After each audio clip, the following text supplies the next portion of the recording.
আসসালামু আলাইকুম ওরহমতুল্লাহ। তোমরা কেমন আছো সবাই? আশা করি মহান আল্লাহর অশেষ রহমতে বেশ ভালো আছো। আলহামদুলিল্লাহ, আমরা আরও একটি নতুন চ্যালেঞ্জে হাজির হয়েছি। আজ এটি হচ্ছে চ্যালেঞ্জ 4। আমাকে ঠিকঠাক মতো শোনা যাচ্ছে কিনা একটু আমাকে কমেন্টে জানাও। রাইট, আমি একটু জানতে চাই আমাকে ঠিকঠাক মতো শোনা যাচ্ছে কিনা। আলহামদুলিল্লাহ, আজ এটি হচ্ছে আমাদের ডে ডে হচ্ছে 4। ডে 4-এ আমরা দুটো লেকচার নিয়ে কথা বলবো। ডে 4-এ দুটো লেকচার নিয়ে আমরা কথা বলবো। একটি হচ্ছে লেকচার 7 এবং আরেকটি হচ্ছে লেকচার 8। ভেরি ভেরি ইম্পর্টেন্ট এই দুইটি লেসন যদি কন্ট্রোলে নিয়ে আসো, ইংরেজির মূল মজাটা পাবে। যত কঠিন হোক, যেমন মনে হোক, পুরো সময়টায় তোমাকে লেগে থাকতে হবে, এই প্ল্যানিংয়ে তুমি লেগে থাকো। বাট এখানে একটা মজার গুড নিউজ তোমাদের সঙ্গে শেয়ার করি যে আজকে মূলত তোমাদের আমি 2 ঘন্টা রাখবো না। অনেক ছোট সময়ের ক্লাস, বলা যায় যে একটা হয়তো বা 30 মিনিটসের মতো, একটা হয়তো বা 40 মিনিটের মতো, হয়তো বা দেখা যাচ্ছে যে প্রায় ওই 1 ঘন্টা 20 মিনিটের মধ্যে আমাদের আজকের ক্লাসটা শেষ হয়ে যাবে। সো এই মাত্র 75-80 মিনিটের একটা ক্লাস একেবারেই মনোযোগ দিয়ে করতে থাকো। এবং মনে রেখো, ইংরেজির শেকড় বা ভিত যার উপরে রচিত হবে সেটা হচ্ছে আজকের এই ক্লাসের ওপরে। সো কিছু কমন কথা একবারও বলবে না, বুঝতে পারলাম না, মাথার উপর দিয়ে যাচ্ছে, খুব কঠিন, ইত্যাদি ইত্যাদি। এই কমন কথাগুলো বলে তোমার ব্রেনকে নষ্ট করেছো আর না। তো শুরু করছি আজকের আয়োজনটি। আলহামদুলিল্লাহ, তোমরা অনেকে আমাকে সালাম দিয়েছো। ওয়ালাইকুম আসসালাম ওয়া রাহমাতুল্লাহ। আলহামদুলিল্লাহ, কেউ কেউ বলছে যে বই সাথে নিয়ে ক্লাস করছি। হ্যাঁ, বই সাথে নিয়ে ক্লাস করলে একটা অন্যরকমের মজা পাবে, বিকজ সব কিছু চমৎকারভাবে সাজানো গোছানো থাকে একমাত্র বইতে। পিডিএফ বারে বারে পড়া, তারপরে সাপোর্টিং নোটগুলো আলাদা, সবগুলো একসাথে করা হচ্ছে বইতে। সো আশা করি যারা বইটা নিয়েছো, পুরো বইটা এই মাত্র 150 টাকায় কিভাবে দেওয়া সম্ভব একটু জানাবে। অনেকে বলতে পারো 150 টাকা মানে 50 টাকা কিন্তু অরিজিনাল কুরিয়ার খরচ আমাকে দিতে হয়েছে। সুন্দরবন কুরিয়ারে 50 টাকার নিচে একটা বই আমি পাঠাতে পারিনি। তার মানে মাত্র 150 টাকা এই বই দিয়েছি। এবং তোমরা নিজেকে জাজ করো যারা বইটা পেয়েছো, যে 150 টাকায় কি এই বাজারে এমন একটা সমৃদ্ধ বই পাওয়া সম্ভব কিনা। অবশ্যই সেটিও জানাবে। শুরু করছে আজকের আয়োজনটি। সো এখন আর কোনো কথা বলা যাবে না, আমরা ক্লাসে ফিরে যাচ্ছি। আর যারা অযৌক্তিক কমেন্ট করবে তাদেরকে আমরা চিহ্নিত করে রাখছি, ক্লাসের বাইরে কোনো কমেন্ট করা যাবে না, ঠিক আছে? সো আমাদের এখন মূল ফোকাস যাবে ক্লাসের দিকে। So get ready. আচ্ছা, বেসিক ক্লাস 7-এ এসে আমরা একটু পুরনো স্মৃতি রোমন্থন করি।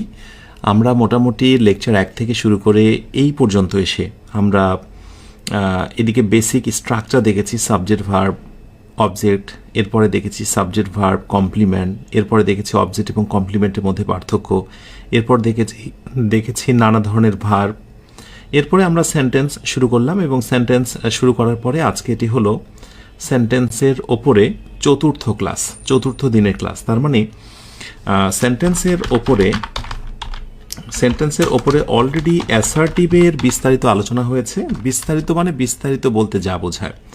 এরপরে ইন্টারোগেটিভ, এবং গত দিনে অর্থাৎ লেকচার 6-এ আমরা আলোচনা করেছি ইম্পারেটিভ। ওকে, তাহলে সেন্টেন্সের যে 5টি প্রকার, অ্যাসার্টিভ, ইন্টারোগেটিভ, ইম্পারেটিভ, আজকে যেটি নিয়ে আমরা কথা বলবো সেটি হচ্ছে অপটেটিভ। এবং আমরা চেষ্টা করব অপটেটিভ এবং এক্সক্লামেটরি একটি ক্লাসে শেষ করার জন্য, ঠিক আছে? সো আমাদের মূল আজকে যে শিরোনাম সেটি হচ্ছে অপটেটিভ অ্যান্ড এক্সক্লামেটরি। সো ঝটপট একটু রেডি হয়ে যাও। আলোচনা শুরুতে এটা জানিয়ে রাখি যে যদি এখনকার মডার্ন গ্রামার অনুযায়ী, গ্রামারের দুটো ভার্সন এখন অ্যাভেলেবল, একটা হচ্ছে ওল্ড এবং আরেকটা হচ্ছে মডার্ন। আমরা যদি ওল্ড বা ট্রেডিশনাল গ্রামারগুলো কথা বলি তাহলে সেন্টেন্সেস আর অফ 5 কাইন্ডস, অর্থাৎ সেন্টেন্স হচ্ছে 5 প্রকার। কিন্তু এই এখনকার গ্রামার বা মডার্ন থিওরি অনুযায়ী বলা হচ্ছে অপটেটিভ আসলে সেন্টেন্সের বিশেষ কোনো প্রকার নয়। তাই সেন্টেন্সকে 4 প্রকারে বিভক্ত করা হয়: অ্যাসার্টিভ, ইন্টারোগেটিভ, ইম্পারেটিভ এবং এক্সক্লামেটরি। তার মানে অপটেটিভের গুরুত্ব মোটামুটি কম হলেও জানতে হবে কেন আসলে এটিকে বাদ দেওয়া হয়েছে, এটা রিজনটা আমরা জানার চেষ্টা করব। ওয়েল, আলোচনা শুরু করছি, খুব মনোযোগ দিয়ে। কোনো আজে বাজে কমেন্ট করা যাবে না। পাশের কাছের বন্ধুকে একটু মেনশন করে দাও ক্লাসটা। হি হ্যাজ আ পিসফুল, ধরো বললাম যে he has a peaceful life, তার একটা সুন্দর, শান্ত, সাজানো গোছানো জীবন আছে।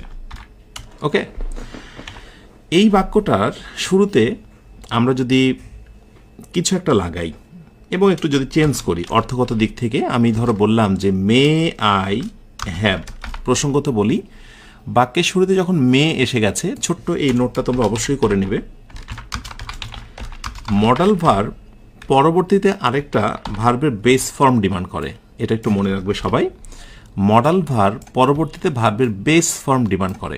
যেমন এখানে হ্যাজ ছিল কিন্তু এখানে হ্যাভ হয়েছে। কেন হ্যাভ হয়েছে? কারণ হ্যাভ থেকেই মূলত হ্যাজের জন্ম, তার মানে হ্যাভটা হচ্ছে মূল ফর্ম। যদি বুঝতে সমস্যা হয় আমি একটু লিখে দিই, হ্যাভ হচ্ছে মূল ভার্ব। এই হ্যাভ ভার্বের মধ্যে রয়েছে হ্যাভ, এটার পাস্ট টেন্স হচ্ছে হ্যাড, পাস্ট পার্টিসিপল হচ্ছে হ্যাড, ঠিক আছে? এটা হচ্ছে মূল ফর্ম। তো হ্যাভ, হ্যাজ, হ্যাড যেটাই থাকুক না কেন, আসলে মূল যেটা সেটা হচ্ছে এটা। তো যার কারণে আসলে মে আই হ্যাভ, আমি লিখলাম may I have peaceful life. বললাম যে আমার যদি একটি সুন্দর চমৎকার সাজানো গোছানো জীবন থাকতো, লাইক হিম, তার মতো। দেখো আমি কিন্তু একটা ইচ্ছা পোষণ করলাম, আমি উইশ করলাম, আমি ডেজায়ার করলাম, রাইট? আচ্ছা, আবার ধরো আমি এরকম বললাম যে ধরো মে আই বা মে he continue, May he continuous, এখানে আমরা এস দিতে পারবো না। কেন দিতে পারবো না সেটি বলছি। May he continues to have a peaceful life, সে যদি একটি সাজানো গোছানো জীবন অতিবাহিত করতে পারত, এটাও কিন্তু একটা ইচ্ছা, আমার আকাঙ্ক্ষা। প্রসঙ্গত হিয়ের পরে ভার্বের সঙ্গে এস বা ইয়েস হয়, এটাই সত্য কথা, এবং এই ব্যাপারে বিস্তারিত জানবে যখন আমি টেন্স তোমাদেরকে পড়াবো। কিন্তু এখন শুধু এইটুকু জেনে রাখো যে এই জায়গাটা হি থার্ড পারসন হওয়ার পরেও ভার্বের সঙ্গে কেন এস হলো না, কারণ মে থাকলে বলেছি ভার্বের বেস ফর্ম হবে, সেই জন্য কিন্তু এর সঙ্গে এস দেওয়া যাবে না। তার মানে may he continue to have a peaceful life, তার মানে আগের মতোই মেয়ের পরে ভার্বের বেস ফর্ম, এখানেও ঠিক মেয়ের পরে ভার্বের base form. So May he continue to have a peaceful life. দেখো দুইটি বাক্যেরই অর্থ কিন্তু হচ্ছে ডেজায়ার বা ইচ্ছা পোষণ করা। So may I have a peaceful life like him, যদি তার মতো আমার একটি শান্ত সাজানো গোছানো জীবন থাকতো। May he continue to have a peaceful life, যদি সে শান্ত মেজাজের একটি জীবন অতিবাহিত করতো, ইত্যাদি। এবার আসো এই দুইটা বাক্যকে আমি মে বাদ দেব। মে বাদ দিলে যেটা হচ্ছে সেটা হলো যে বাক্যের শুরুতে জাস্ট এটা রাখছে I have a peaceful life like him, মানে আমার একটি সুন্দর সাজানো গোছানো শান্ত জীবন থাকতো লাইক হিম, তার মতো। আবার এই বাক্যটা আমি যদি বলি he continue to have a peaceful life, okay, এটা আমি রাখবো শুধুমাত্র। এইবার আমি যেহেতু হি দিয়েছি, কন্টিনিউর সঙ্গে একটা এস দেব। তার মানে এই বাক্যটা তোমরা একটু ধারণা করো তো, আমি তোমাদের যতগুলো সেন্টেন্সের প্রকার পড়িয়েছি, অ্যাসার্টিভ, ইন্টারোগেটিভ, ইম্পারেটিভ, আজকে তো অপটেটিভ পড়াচ্ছি, আমাকে বলো তো এই দুইটি বাক্য আসলে কোন বাক্যে রয়েছে? Assertive, interrogative, imperative. ইয়েস, এই দুইটি বাক্যের নাম হচ্ছে অ্যাসার্টিভ বা ডিক্লারেটিভ সেন্টেন্স। অ্যাসার্টিভ বা ডিক্লারেটিভ সেন্টেন্স। তো যাই হোক, অ্যাসার্টিভ সেন্টেন্সের শুরুতেই ছোট্ট একটা মেয়ে বসিয়ে দিলেই সাধারণত সেটা অপটেটিভ হয়ে যায়। তাই গ্রামারিয়ানরা বলছে যে এটিকে বিশেষ কোনো সেন্টেন্সের প্রকার বলা যেতে পারে না। এই মৌলিক প্রকার হচ্ছে অ্যাসার্টিভ, তার শুরুতে শুধু মেয়ে লাগিয়ে দিলেই সেটা বিশেষ ইচ্ছা আকাঙ্ক্ষা প্রকাশ করে, তাই এটিকে মৌলিক কোনো প্রকার বলা যায় না। আর এই কারণে গ্রামারিয়ানরা অপটেটিভ সেন্টেন্সটাকে অ্যাভয়েড করে তারা 4 প্রকারকেই বেশি প্রাধান্য দিয়েছে। ছোট্ট স্ট্রাকচারটা লিখে নাও, সেটি হচ্ছে যে মেয়ে, কোনো কোনো সময় লং দেখা যায়, এরপরে হচ্ছে assertive sentence, ASSER, assertive, dot dot dot, সবার শেষে হচ্ছে ফুল স্টপ। ওকে, ডান। এই হলো অ্যাসার্টিভ সেন্টেন্সটাকে অপটেটিভ সেন্টেন্সে রূপান্তর করার পালা। তো স্বাভাবিকভাবে মেয়ে বা এই জাতীয় সেন্টেন্সগুলো দেখে তোমরা অভ্যস্ত, কিন্তু মাঝে মাঝে দুই একটা একটু ব্যতিক্রম হতে পারে। যেমন ধরো আমি যদি বলি যে আল্লাহ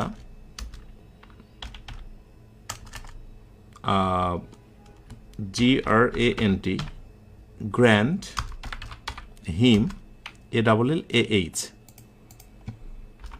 আল্লাহ grant him a life of piece, ধরে এটা দিলাম আ লাইফ অফ পিস, এবং এটি দিয়ে বলা হলো যে এই বাক্যটাকে আমরা কি বলতে পারি? অপশন এ এটি কি অ্যাসার্টিভ বা ডিক্লারেটিভ সেন্টেন্স, অপশন বি এটা হচ্ছে অপটেটিভ সেন্টেন্স। ঝটপট করে ঝড়ো গতিতে একটু আমাকে জানাও এই বাক্যটা দেখে তুমি এটাকে কি বলবে। আর একটা ছোট্ট ইনফরমেশন আমি পাশে শেয়ার করে রাখি তোমাদের সুবিধার্থে।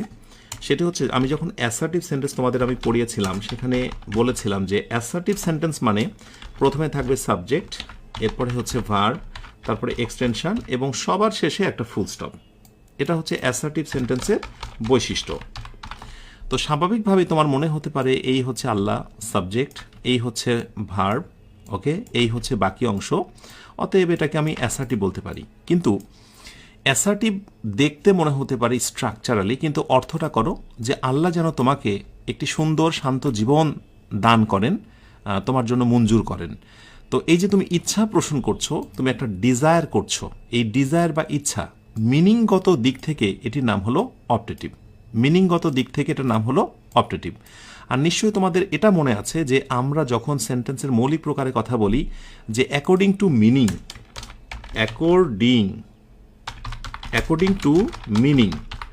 According to meaning sentences are of হচ্ছে 5 কাইন্ডস, যে 5টি প্রকার নিয়ে আমি কথা বলছি। তার মানে আমরা যখন সেন্টেন্সের এই 5টি বিষয়ের দিকে নজর দেব, সর্বদাই কিন্তু অর্থের দিকে নজর দিতে হবে। যদি শুধু স্ট্রাকচারের দিকে খেয়াল করো তাহলে মাঝে মাঝে কিন্তু তুমি প্রতারিত হতে পারো।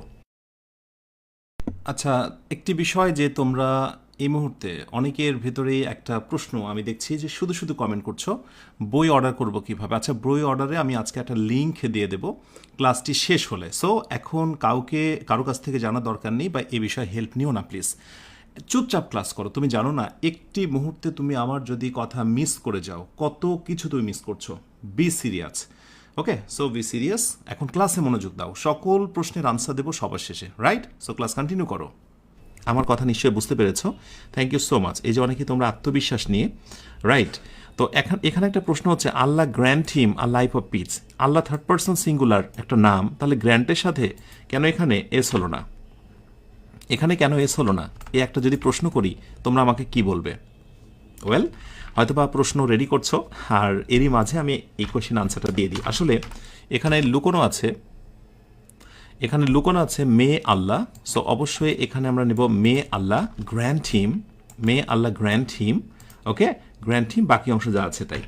তো এর আগে তোমরা জেনেছো যে মে যখন বাক্যের শুরুতে থাকে, রাইট, তখন ভার্বের হয়ে যায় বেস ফর্ম, রাইট? ওই একইভাবে এখানে গ্র্যান্টস না হয়ে গ্র্যান্ট হয়েছে। এগুলো তোমাকে জানতে হবে, ওকে? সো এই মুহূর্তে আমার সঙ্গে যারা যুক্ত আছো তাদেরকে বলি যে ইংরেজি শেখার শেকড় থেকে অনুসন্ধান করার ক্লাস হচ্ছে আমাদের মূলত এটি। তাহলে তুমি অলরেডি ধারণা নিয়েছো যে শুধুমাত্র মেয়ে দিয়েই একটা অপটেটিভ সেন্টেন্স গঠিত হয় না, অর্থের দিক দিয়েও অনেক অপটেটিভ সেন্টেন্স গঠিত হয়। এরকম আমি কিছু এক্সাম্পল আমি তোমাদেরকে দিচ্ছি। আচ্ছা, ধরো আমি আরেকটি বাক্য তোমাদের সঙ্গে শেয়ার করি। ধরো টেস্ট দিলাম এবং বললাম যে ইফ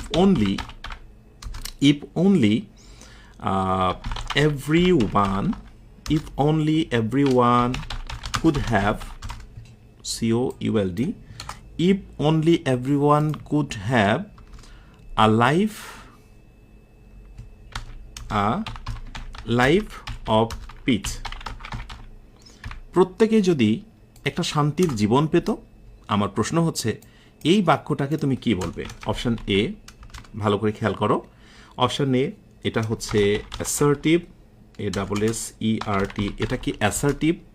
অপশন বি এটা কি অপটেটিভ? অপশন সি এটা হচ্ছে কন্ডিশনাল। হয়তোবা অনেকে তোমরা এটার সঙ্গে পরিচিত হওনি, আমি ছোট্ট করে একটা নোট করে দিই যারা আমার সঙ্গে নতুন আছো। একটা জিনিস মনে রেখো, যেই সব বাক্যের শুরুতে ইফ থাকে, ইফ মানে হলো যদি, এবং ইফের পরে যখন ক্লজ বা বাক্য থাকে দুইটা, ইফের পরে দুইটা যখন ক্লজ থাকবে, দুইটা বাক্য থাকবে, তখন তাকে বলা হবে কন্ডিশনাল। তো অনেকেই এই জিনিসটা ভুল করে ফেলে যে ইফ থাকা মানে কন্ডিশনাল। নো, ইফের পরে বাক্যের সংখ্যা হতে হবে দুইটা। যে ইফ ইউ কাম, যদি তুমি আসো, I will go.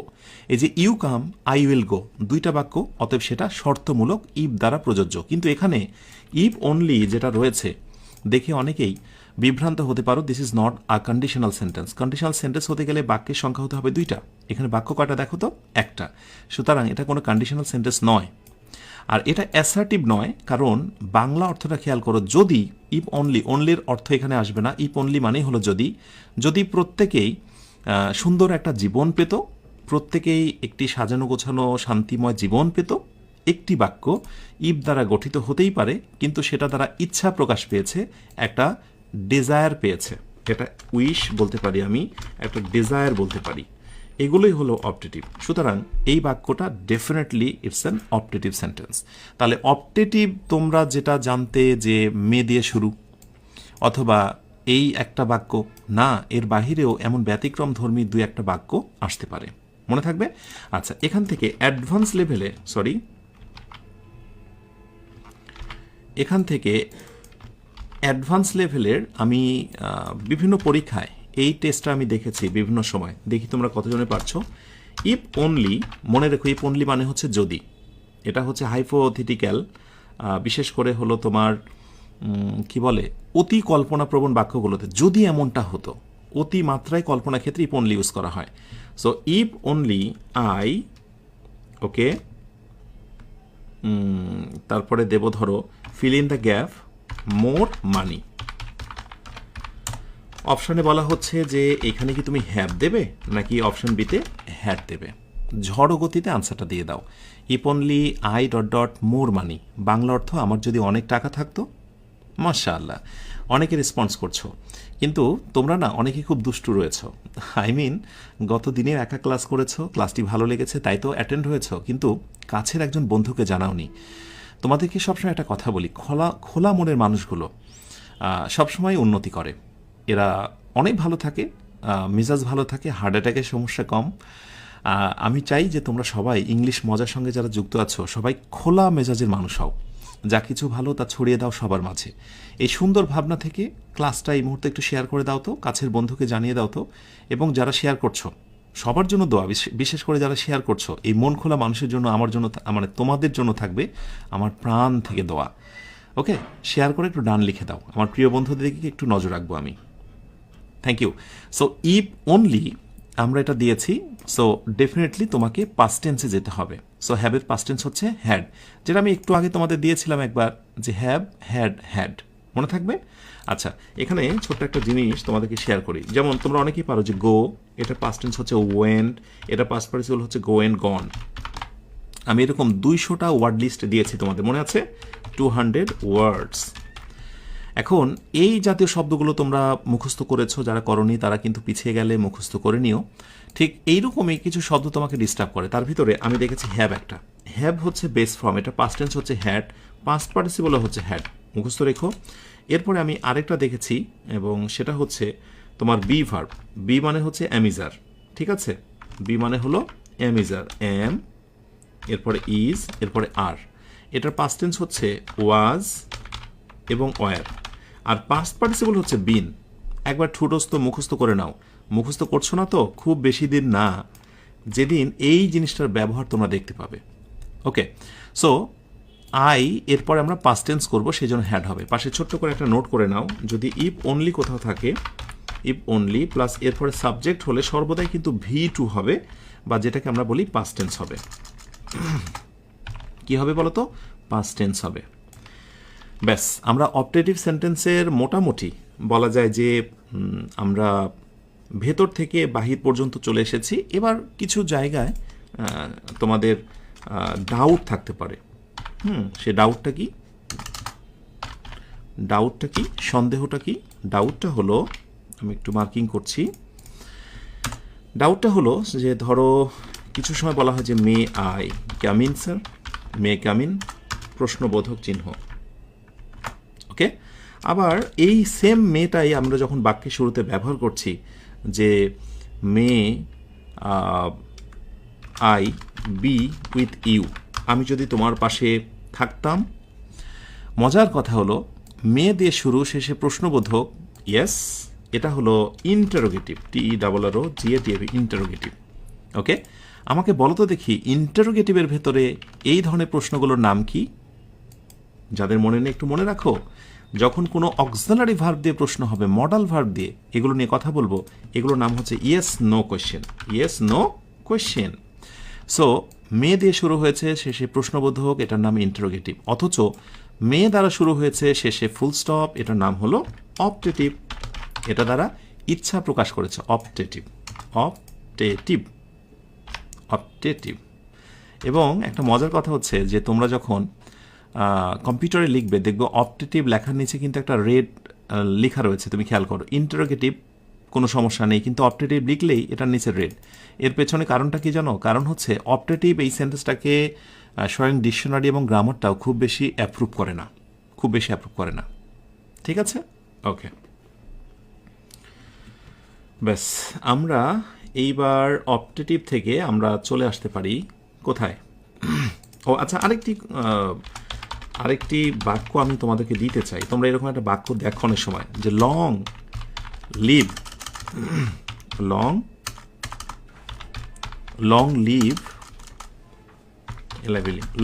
The king. ধরো বলা হলো যে লং লিভ দ্য কিং।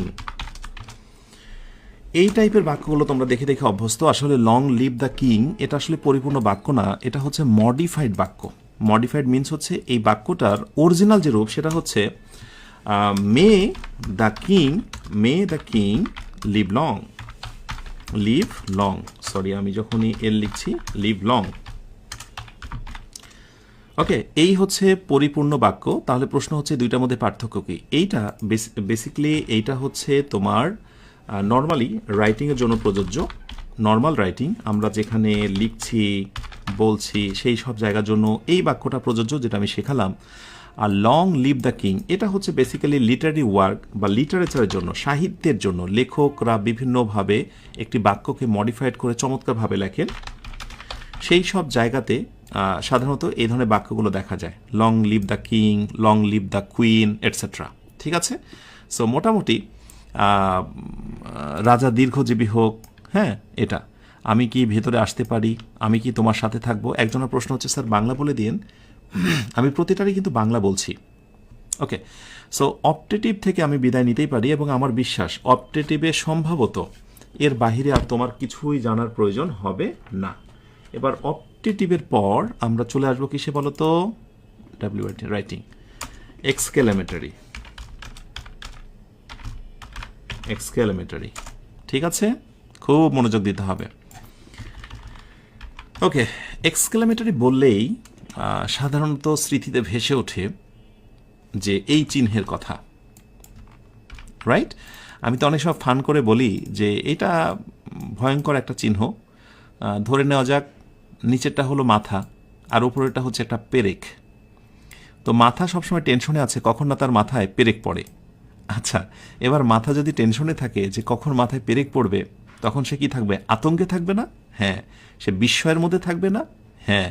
এই আতঙ্ক, এই বিস্ময়ই হচ্ছে এক্সক্লেমেটরি সেন্টেন্সের মূল কথা, মূল স্লোগান। আমার বিশ্বাস এক্সক্লেমেটরি সেন্টেন্সের নাম শোনার পর কিছু শব্দের সঙ্গে তোমাদের একটা আত্মীয়তা সম্পর্ক হয়ে গেছে, হয়ে যায়নি? যেমন অ্যালাস, ওকে, হায় আমার কি হলো, আমরা এরকম বলি। আমি দেখেছি অ্যালাসের পর তোমার হচ্ছে হুররা, we have won the game, আমরা খেলায় জিতেছি। এরপরে ধরো আরও কিছু শব্দের সঙ্গে তোমরা ইন্ট্রোডিউস হয়েছ, সেগুলো কমেন্টে অবশ্যই লিখবে। অ্যালাস, হুররা, এরপরে ব্র্যাভো, সাবাস। ব্র্যাভো মানে হচ্ছে সাবাস।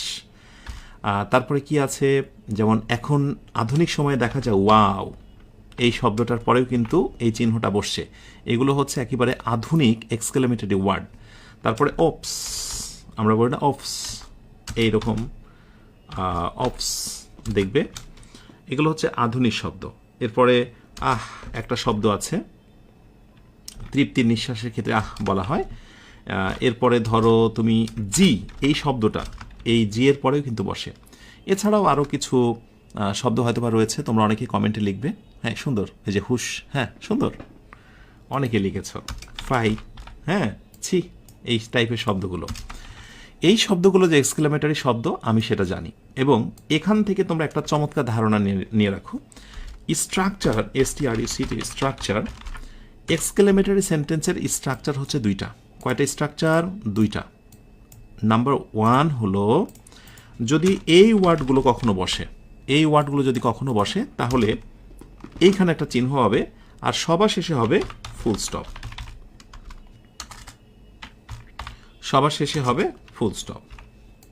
ওকে, এই শব্দগুলো যদি হয় তাহলে সবার শেষে হবে ফুল স্টপ।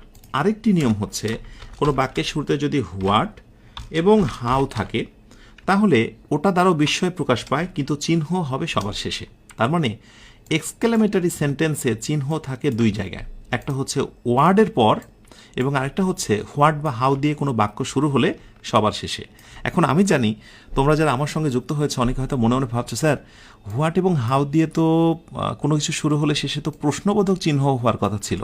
আরে বাবা, সেটা তো সব অবশ্যই, কিন্তু সেই বাক্যতে হোয়াটের অর্থ যা, সেই বাক্যতে হাউয়ের অর্থ যা, এক্সক্লেমেটারি এই সেন্টেন্সে হোয়াট এবং হাউয়ের অর্থ কিন্তু তা নয়। আমি তোমাদেরকে এটি অবশ্যই শেখাবো। তাহলে আমরা একটু সামনে এগোই, দেখি হোয়াট এবং হাউ নিয়ে একটু কথা বলি। আচ্ছা, সো হোয়াট এবং হাউয়ের ক্ষেত্রে আমরা ফার্স্ট একটু এক্সাম্পল দিই। ধরো আমি বললাম যে হুররা হুররা হুররা, যে we have made the real issue.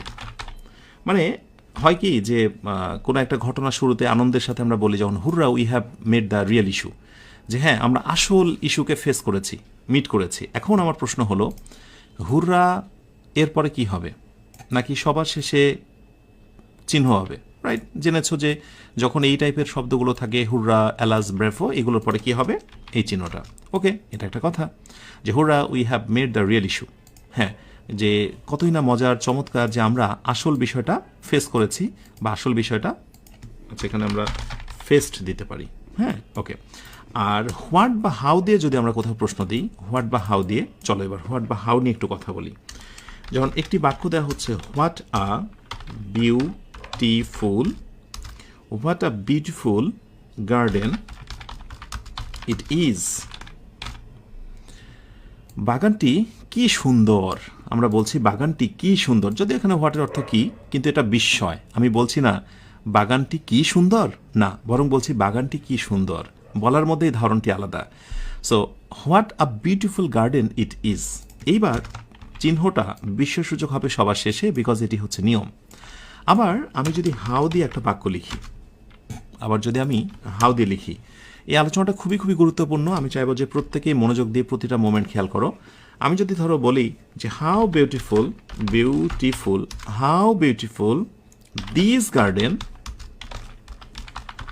This garden is. আমি যখন হাউ দিয়ে বলেছি যে বাগানটা কতই না সুন্দর, বাগানটা কি সুন্দর, বাগানটা কতই না সুন্দর, ওয়েল তাহলে এই বাক্যতেও আমরা সবার শেষে দুইটা বিশ্বসূচক চিহ্ন বসাবো। তাহলে এই ওয়ার্ডগুলো নিয়ে আমি জানি তোমাদের ভিতরে কোনো কনফিউশন নেই, কোনো দ্বন্দ্ব নেই, কিন্তু কনফিউশনটা হয় হোয়াট এবং হাউয়ের সঙ্গে গ্রামাটিক্যাল যে ফ্যাক্টগুলো আছে সেটা।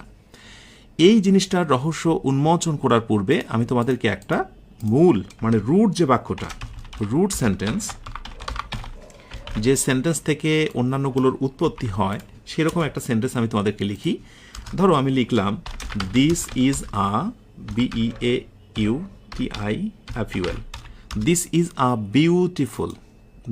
আ বিউটিফুল গার্ডেন। ভালো করে বোঝো। তো এই রুট যে বাক্যটা তোমরা দেখতে পাচ্ছ, সেই বাক্যটি হচ্ছে অ্যাসার্টিভ। সেই বাক্যটি হচ্ছে অ্যাসার্টিভ। এটা অ্যাসার্টিভ কেন?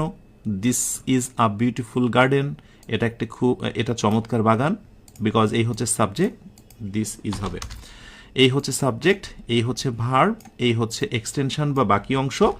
অতএব এটাকে আমি অ্যাসার্টিভ সেন্টেন্স বলবো। আর যারা বিশেষ করে প্রথম 1-2 লেকচার করেছো তাদের সুবিধার্থে আমি আরেকটু স্মরণ করে দেব, সাবজেক্ট, এই হচ্ছে লিঙ্কিং ভার্ব, এই হচ্ছে লিঙ্কিং ভার্ব, মনে আছে তো? লিঙ্কিং ভার্ব ইজ, আর এ বিউটিফুল গার্ডেন, এই সবটুকুর নাম হচ্ছে নাউন ফ্রেজ বা এটার নাম কমপ্লিমেন্ট। ওকে, কমপ্লিমেন্টি। ওকে, তাহলে অ্যাসার্টিভ সেন্টেন্স। আর আমরা যদি স্ট্রাকচারের কথা বলি তাহলে এই স্ট্রাকচারটা মেনটেন করা হয়েছে। ব্যাস, লিঙ্কিং ভার্ব হচ্ছে ইজটা। এই বাক্যটাকেই টেনে টুনে আমরা হোয়াট এবং কোনো সময় হাউ দেব। এখন প্রশ্ন হচ্ছে কখন দেব হোয়াট আর কখন দেব হাউ। ওকে, সো এর জন্য ছোট্ট একটা স্ট্রাকচার তোমরা সর্বদাই মনে রাখবে। সেটি হচ্ছে হোয়াট বলছে যে আমি যদি কোনো বাক্যতে বসি হোয়াট, তাহলে আমার পরে আপনাকে একটা আর্টিকেল বসাতে হবে। আর্টিকেলটা কি? এ অথবা এন। একটু ভালো করে মনে রেখো, এ অথবা এন। এরপরে আসবে একটা অ্যাডজেক্টিভ, এরপরে আসবে একটা নাউন, এবং সবার শেষে হচ্ছে এই চিহ্ন। ব্যাস। সো হোয়াটের পরে যে আমরা এ বা এন নিচ্ছি এটা আর্টিকেল, কিন্তু আমার প্রশ্ন হচ্ছে হোয়াটের পূর্বে যে এ বা এন এর পূর্বে যে হোয়াটটা বসলে এটার নাম কি? একটু মনে রাখো, এটার নাম হলো প্রি ডিটারমিনার। এটার নাম হলো প্রি ডিটারমিনার। আমি তোমাদেরকে এই ডিটারমিনার নামক লেসনটা যখন শেখাবো, সেখানে ভালো করে বোঝাবো যে ডিটারমিনার এবং প্রি ডিটারমিনারের মধ্যে পার্থক্য কী। সো এ বা এন এর পূর্বে যে হোয়াট বসেছে সেই হোয়াটটার নাম হলো প্রি ডিটারমিনার। এরপরে এ বা এন, তারপরে হচ্ছে নর্মালি নিয়ম অনুযায়ী অ্যাজেক্টিভ, তারপরে হচ্ছে নাউন, ব্যাস। কিন্তু হাউ বলছে যে হাউ বা আমি যদি কোনো বাক্যতে বসি তাহলে আমার পরে অবশ্যই অ্যাজেক্টিভ বসতে পারে, ব্যাস, অথবা অ্যাডভার্ব বসতে পারে, ব্যাস। অ্যাজেক্টিভ অথবা অ্যাডভার্ব বসতেই পারে। এরপরে নর্মালি সাবজেক্ট হবে যা বসার, তারপরে সবার শেষে প্রশ্নবোধক বিস্ময়সূচক চিহ্ন। এখানে একটা মজার জিনিস তোমাদেরকে জানতে হবে। মজার জিনিসটা হলো যে হোয়াট সবসময় আর্টিকেলকে সাপোর্ট করে, হাউ কিন্তু কোনো আর্টিকেলকে সাপোর্ট করে না। হাউ সরাসরি অ্যাডজেক্টিভ বা অ্যাডভার্বকে সাপোর্ট করে। এখন প্রশ্ন হচ্ছে যে কেন আসলে এমনটা হলো, কারণটা কি? কারণটা হলো যে তোমাকে জানতে হবে এই বাক্যতে যে হাউ আছে সেই হাউটা একটা পার্টস অফ স্পিচ, এটার নাম হচ্ছে অ্যাডভার্ব। যারা জানি ওয়েলকাম, না জানলে জেনে রাখবো যে অ্যাডভার্ব বলছে যে আমি যদি একটা বাক্যতে কোনো ওয়ার্ডের পূর্বে বসি তাহলে পরবর্তী ওয়ার্ডটা হবে হয় অ্যাজেক্টিভ, নতুবা অ্যাডভার্ব বলছে যে আমার পরে যদি আরেকটি শব্দ বসে তাহলে সেটি হবে অ্যাডভার্ব। এবং প্রসঙ্গত যেহেতু এসেই গেছে কথাটা বলে দিই, অ্যাডভার্ব বলছে যে আমি আরেকটা জায়গায় বসতে পারি এবং সেটা হচ্ছে মেইন ভার্বের পূর্বে। কোন ভার্ব? মেইন ভার্বের পূর্বে। মেইন ভার্বের পূর্বে। তাহলে অলরেডি কিন্তু আমরা অ্যাডভার্বের তিনটা অবস্থান দেখলাম। অ্যাডভার্ব বসে অ্যাজেক্টিভের আগে, অ্যাডভার্ব বসে আরেকটা অ্যাডভার্বের আগে, আমি এক্সাম্পল দিচ্ছি, এবং অ্যাডভার্ব বসে মেইন ভার্বের পূর্বে। এখন এটার পরে আরও একটা অ্যাডভান্স ইনফরমেশন রয়েছে। অ্যাডভার্ব পুরো একটা বাক্য বা একটা ক্লজের সামনে বসে। এই কথাটা ছোট্ট করে একটু মনে রেখো। অ্যাডভার্ব কিন্তু একটা পুরো বাক্য বা একটা ক্লজের সামনে বা মাথাতেও বসতে পারে। লেটস সি এই হাউ এর যে ঘটনা এবং হোয়াটের যে ঘটনাটা এক্সক্লেমেটরি সেন্টেন্সে, এর পেছনে আমরা একটু রিজনটা ব্যাখ্যা করি। ওকে, সো এখন আমি ধরো বলছি মূল বাক্যটা হচ্ছে this is a beautiful garden. আমি বাক্যটা এখানে নিলাম। ওকে, নেওয়ার পরে বলা হলো যে বাবা এই বাক্যটা হচ্ছে অ্যাসার্টিভ। ওকে, এটাকে তুমি এক্সক্লেমেটরি করে দেখাও। ওকে, ডান। তাহলে যেহেতু আর্টিকেল আছে, ভালো করে বুঝি আমরা, যেহেতু আর্টিকেল আমার আছে, অতএব আমি এটা শুরুটা করব কি দিয়ে বলো তো? হোয়াট দিয়ে। কারণ আমার নিয়মে বলা হচ্ছে হোয়াট একটি ডিটারমিনার এবং এ অ্যান অর্থ ডিটারমিনার। এখন এখানে প্রশ্ন হচ্ছে যে হোয়াটটা আমরা কেন নিলাম? কেউ প্রশ্ন করতেই পারো যে স্যার আমি হাউ নেব, জোর করে নেব। ওই যে নিতে পারবে না, কারণ হচ্ছে হাউ সর্বদাই অ্যাডজেক্টিভকে সাপোর্ট করে। কিন্তু দেখো এখানে একটা আর্টিকেল আছে, তাই তুমি চাইলেই হাউ নিতে পারবে না, যার কারণে আমি হোয়াট নিচ্ছি। ওকে, সো আমি নিলাম হোয়াট। ওকে, এরপরে আর্টিকেল হোয়াট আ, এরপরে আমার নিয়ম অনুযায়ী বিউটিফুল গার্ডেন। ওকে, আর যেহেতু এটা বিস্ময়সূচক বিষয়, এই জন্য এই নিয়মটা একটু মনে রাখতে হবে, সাবজেক্টের অবস্থানটা যায় সবার শেষে। What a beautiful garden it is অথবা দিস ইজ, কোনো সমস্যা নেই, ইট ইজ অথবা দিস ইজ। জাস্ট এইটুকু একটু ফিল করো যে হোয়াটের পরে আমি এ নিতে পারছি। ওকে, ডান।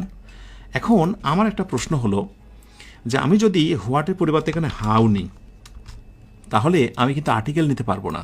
তখন আমাকে বলতে হবে হাউ বিউটিফুল, কারণ এটি আমার নিয়ম যে হাউ এর পরে আমি অ্যাডজেক্টিভ নিতে পারবো। সো এই কারণে হাউ বিউটিফুল। ওকে, তারপরে সাজাও, এরপরে তুমি তোমার মতো করে দাও how beautiful this garden is. আর এখানে ইট ইজ বলার দরকার নেই, কারণ দিস গার্ডেন ইজ। ওকে, ডান।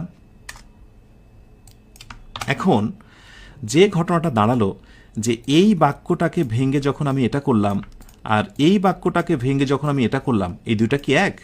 মোটেই না। তোমাকে মনে রাখতে হবে যে অ্যাডজেক্টিভের পূর্বে যখন অ্যাডভার্ব বসে, এর মানে হলো অ্যাডজেক্টিভের মাত্রা বা ডিগ্রিটা বেড়ে যায়। যেমন আমি যদি বলি হি ইজ গুড আর আমি যদি বলি হি ইজ ভেরি গুড, এই দুইটার মধ্যে অনেক পার্থক্য। গুড মানে ভালো, ভেরি গুড মানে অনেক ভালো, বেশি ভালো। তাহলে আমি যখন বিউটিফুলের পূর্বে ভেরি বসিয়েছি, দ্যাট মিনস এই বাক্যটা থেকে কিন্তু এটার উৎপত্তি হয়নি। এটা মূলত যে বাক্যটা হবে জন্ম, দিস ইজ আ, ভালো করে বোঝো, দিস ইজ আ, এখানে একটা ভেরি কথা আমাকে লাগাতে হবে। This is a very beautiful garden, তার মানে হাউ এখানে মূলত ভেরির মতো অর্থ দিয়েছে। কিসের মতো? ভেরির মতো অর্থ দিয়েছে। তাই কেউ যদি বলে this is a beautiful garden, ভালো করে বোঝো, আরেকটি বাক্য হচ্ছে this is a very beautiful garden, এই দুইটা বাক্য এক। তুমি তো মেনে নিবে না, তুমি বলবে এখানে বাগানটা সুন্দর আর এখানে বাগানটা খুব সুন্দর, রাইট? সুতরাং this is a beautiful garden, এটার অরিজিনাল এক্সক্লেমেটরি সেন্টেন্স হচ্ছে what a beautiful garden it is. আর this is a very beautiful garden, very থাকলে তবে আমরা সেখানে দিতে পারবো হাউ বিউটিফুল গার্ডেন ইজ। আশা করি তোমরা এইটুকু বুঝতে পেরেছ যে তথাকথিত কিছু জায়গাতে হরহামেশাই আমরা এই জিনিসগুলো দেখি, বাট এর ভিতরে একটা সূক্ষ্ম পার্থক্য আছে যেটা বোঝা খুব জরুরি। এবং তোমরাও স্বীকার করবে যে তোমরা যখন এক্সক্লেমেটরি একটা সেন্টেন্সকে এবং নিজেকে প্রশ্ন করো, মানে সেলফ কোয়েশ্চেন, আমি এবার তোমাকে দিলাম সেলফ কোয়েশ্চেন, নিজেকে প্রশ্ন করে দেখো যে আমি যদি তোমাকে এই প্রশ্নটা দিই যে how beautiful this garden is, এটা হচ্ছে এক্সক্লেমেটরি, এবার তুমি এটাকে অ্যাসার্টিভ করো। তো অ্যাসার্টিভে আমরা কি বলি বলো তো? দিস গার্ডেন ইজ, কি বলি বলো তো? This garden is very beautiful, বলি না? This garden is very beautiful, অথবা this is a very beautiful garden. দুই ভাই বলতে পারি আমরা, দুই ভাই বলতে পারি, আমি দুইটাই লিখে দিই। আমি বলতে পারি যে this is a very beautiful garden, দুইটাই বলতে পারি। তো যদি কেউ প্রশ্ন করে যে আচ্ছা এখানে তো হাউ ছিল, এই বাক্যটাই কোনো ভেরি ছিল না, কিন্তু আপনি যখন এটাকে অ্যাসার্টিভ করছেন, ভেরি কোথায় থেকে আসছে? ইয়েস, এটাই হলো অর্থগত বিষয়। How beautiful this garden is, বাগানটা কত সুন্দর, কত, এটাই হচ্ছে ভেরি, মানে খুব, কতর জন্যই ভেরি। আর এখানেও আমরা সব শেষে এসে যেটা বুঝতে পারলাম সেটা হলো যে মিনিংয়ের আসলে কোনো বিকল্প নেই। আর এই কারণেই বলা হয় যে according to meaning sentences are of 5 kinds, অথবা অফটেটিটকে বাদ দিলে আমরা বলতে পারি কয় প্রকার? 4 প্রকার। এত কিছু আলোচনা যখন তোমার হৃদয়ঙ্গম হয়েছে, তুমি বুঝতে পেরেছ, তখন দুই একটা টেস্ট দেওয়া যেতেই পারে। ধরো প্রশ্ন করলাম what, fill in the gap, beautiful, beautiful, beautiful song it is. তো এখানে বলা হলো যে কি বসবে, আর আরেকটিতে বলা হচ্ছে হাউ বিউটিফুল, বিউটিফুলি দে সিং, কত চমৎকারভাবে তারা গান গায়। আমি জানি খুব আত্মবিশ্বাস নিয়ে তোমরা বলবে যে স্যার হোয়াটের পরে এখানে একটা এ হবে, ডান, হাওয়ের পরে কোনো আর্টিকেল হবে না, ব্যাস। কিন্তু সমস্যাটা অন্য একটি জায়গাতে ঘটে। যেমন ধরো এবার বলা হচ্ছে what, fill in the gap, lovely, what lovely music দিয়ে এই হচ্ছে চিহ্ন। এবং এখানে বলা হলো যে আর্টিকেল এ বসবে, অপশান বি অ্যান বসবে, অপশান সি দা বসবে, অপশান ডি নান, কোনোটি বসবে না। প্রাপ্ত ধারণা থেকে একটু বলো দেখি, হোয়াট লাভলি মিউজিক, বলা হলো ইট ইজ, এটা অনেক সময় থাকে এবং থাকে না, তো কেন থাকে না সেটি বলছি আমি। So what lovely music it is, বলো দেখি what lovely music it is, article কি হবে? আমি জানি তোমাদের এই বিষয়টা মাথায় ঢুকে গেছে যে হোয়াট মানেই মনে হয় এরপর একটা আর্টিকেল বসানো খুব জরুরি, এবং এই কারণেই তোমরা হোয়াটের পরে কি বসাও? এ অথবা এন বসাও। বাট এখানে মনে রাখতে হবে হোয়াট পরবর্তী, হোয়াট পরবর্তীতে আমরা যদি কখনো আনকাউন্টেবল নাউন দেখতে পাই, মিউজিক, যারা জানি না একটু জেনে রাখবো, একটু জেনে রাখি আমরা। Song it's countable, CN, that means countable noun, CN লিখলাম, নট কার্টুন নেটওয়ার্ক, রাইট? আর আমরা যদি কোথাও লিখি মিউজিক, মিউজিক, তাহলে এটি uncountable, UN, right? In UN uncountable noun, not United nation, right? So song হচ্ছে কাউন্টেবল নাউন আর মিউজিক হচ্ছে uncountable. তো যখন আনকাউন্টেবল নাউন কোথাও বসে, আনকাউন্টেবলকে তো তুমি গণনা করতে পারবে না, মিউজিককে এ মিউজিক বলবে নাকি? নো। সো এখানে হোয়াট এ হবে না, এখানে হবে no article. So what lovely music it is. অথচ এই সেম বাক্যটাই যদি আমি এভাবে দিতাম what dot dot lovely song, what lovely song he sings. এইবার দেখো কি চমৎকার গান সে গায়। এবার দেখো সং নিয়ে এসেছি, এটি কাউন্টেবল, গণনা করা যায়, তাই আমি এখানে আর্টিকেল এ দিতে পারবো। সুতরাং ধরে বেঁধে রাখা বদ্ধমূল এই ধারণা থেকে বের হয়ে আসতে হবে যে হোয়াট সর্বদাই আর্টিকেল গ্রহণ করে, এই কথাটা অবশ্যই মাথা থেকে সরাতে হবে, না হলে কিন্তু মাঝে মাঝে ঝামেলা পড়ে যেতে পারো। আলোচনার একেবারে শেষের দিকে এসে আরও কয়েকটা অ্যাডভান্স লেভেলের আমি টেস্ট দিতে চাই। যেমন আমি যদি বলি যে how fast, thank you so much যারা রাইট আনসার দিয়েছ। Yes, so how fast he runs, how fast he runs. তাহলে আমি যদি বলি হাউ ফাস্ট হি রানস, আমি হাউ এর নিচে আন্ডারলাইন করলাম এবং অপশন ক্রিয়েট করছি যে এইটা কোন parts of speech, like interrogative, INTERROG এর ইন্টারোগেটিভ শুধু তো হবে না, এটা ইন্টারোগেটিভ হবে, অপশন বি ইন্টারোগেটিভ প্রোনাউন হবে, ইন্টারোগেটিভ অ্যাডভার্ব হবে, অনেক কিছু। অপশন সিতে এটার নাম বললাম হচ্ছে তোমার অ্যাডভার্ব এটসেট্রা। এই একটা কোয়েশ্চেন। আর সবার শেষে আরেকটি কোয়েশ্চেন দেব, সেটি হচ্ছে যে হাউ আর ইউ, এই বাক্যতেও একটা হাউ আছে। So how fast he runs, সে কতই না দ্রুত দৌড়ায়, আর এটি হচ্ছে হাউ আর ইউ। এই পরের বাক্যতে এটার নাম কি জানাও দেখি। নিশ্চয় মনে আছে যারা প্রথম বিশেষ করে 1, 2, 3, 4 ক্লাস করেছিলে, সেখানে ডাব্লিউএস কোয়েশ্চেন সম্পর্কে আমি বলেছিলাম যে WH words are of 9 types, ওই যে হু, হুইচ, হোয়াট, হাউ, ওগুলো, তার ভিতরে কিন্তু সেখানে হাউ রয়েছে। এই হলো হাউ। তো এটা ইন্টারোগেটিভ ওয়ার্ড, বাট আমি যদি বলি এটা পার্টস অফ স্পিচের দিক থেকে কোন পার্টস অফ স্পিচ, তাহলে তোমাকে ইন্টারোগেটিভ ওয়ার্ড বললে হবে না, একটা পার্টস অফ স্পিচের মধ্যে ফেলতে হবে। বাট যারা নতুন আমার সঙ্গে যুক্ত হয়েছো হয়তোবা জানো না পার্টস অফ স্পিচটা কি, জাস্ট ওয়েট করো, আগামী দিন ইনশাআল্লাহ নেক্সট লেসনটাই কিন্তু আমাদের শুরু হবে একেবারে বেসিক থেকে।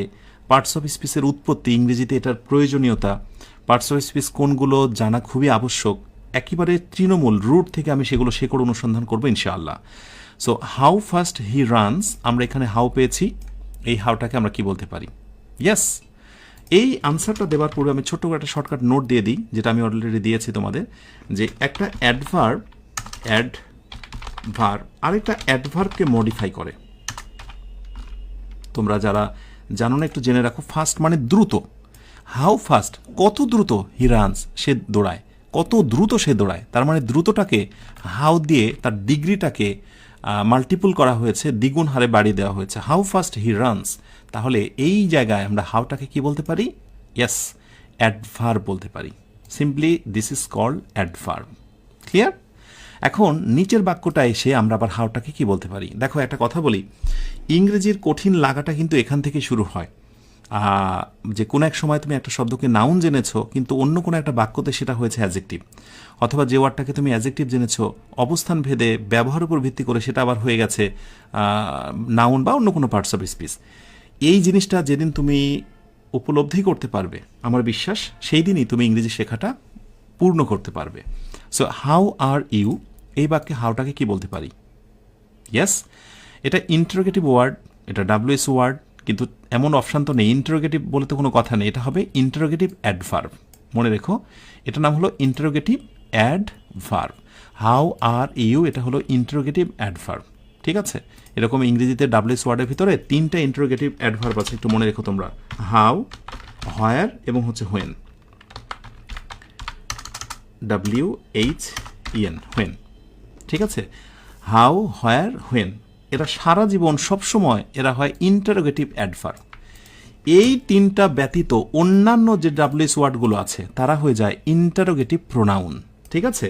এই 3টা হচ্ছে ইন্টারোগেটিভ অ্যাডভার্ব, আর বাকিগুলো হচ্ছে ইন্টারোগেটিভ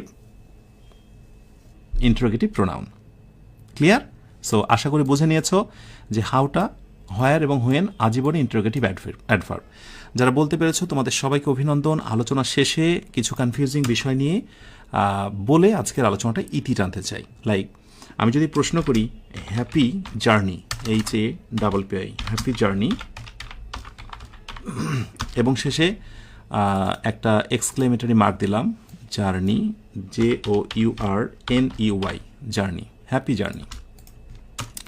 তো এই হ্যাপি জার্নি দিয়ে আমরা প্রশ্ন করছি যে বলো তো হ্যাপি জার্নির নাম কি? অপশান এ, এটা কি অপটেটিভ সেন্টেন্স? অপশান বি, এটা এক্সক্লেমেটরি সেন্টেন্স। Exclamatory sentence. ঝড়ো গতিতে এই আনসারটা দিয়ে দাও দেখি। হ্যাপি জার্নি, জাস্ট এইটুকু। আমরা এরকম বলি না, হ্যাভ আ গ্রেট ডে, অথবা wish you a happy journey, এরকম অনেক অসংখ্য কথা বলি। ওয়েল, মাশাআল্লাহ, ইয়েস, আমরা হ্যাপি জার্নি শেষে যতই বিস্ময়সূচক চিহ্ন ব্যবহার করি না কেন, এটার অন্তর্নিহিত অর্থটা কিন্তু উইশ করা। দেখো, আমরা বলছি হ্যাপি জার্নি, তোমার চমৎকার একটা যাত্রা হোক, শুভ যাত্রা হোক, এটা উইশ। সো মিনিং বা অর্থের দিকে গুরুত্ব দিতে হবে সবচেয়ে বেশি। তুমি যদি স্ট্রাকচারের দিকে খেয়াল করো, শেষে চিহ্নের দিকে নজর দাও, তাহলে ভুল করে এক্সক্লেমেটরি বলেই ফেলবে। কিন্তু আমরা জেনেছি যে যদি ইচ্ছা আকাঙ্ক্ষা প্রকাশ করে তাহলে this is called optative sentence. Well, চিহ্ন দেখে বা বিশেষ কোনো নমুনা দেখেই ইংরেজি হুটহাট করে বলে ফেলা যাবে না, এর অন্তর্নিহিত অনেক অর্থ আছে, এগুলো বুঝতে হবে। অ্যান্ড ফাইনালি সবশেষে যে কথাটি বলে বিদায় নিতে চাই যে according to meaning, sentences are of 5 kinds: assertive, interrogative, imperative, optative এবং exclamatory। মডার্ন গ্রামারে অপটেটিভের গুরুত্ব নেই বললেই চলে, ওকে। বাট অ্যাকর্ডিং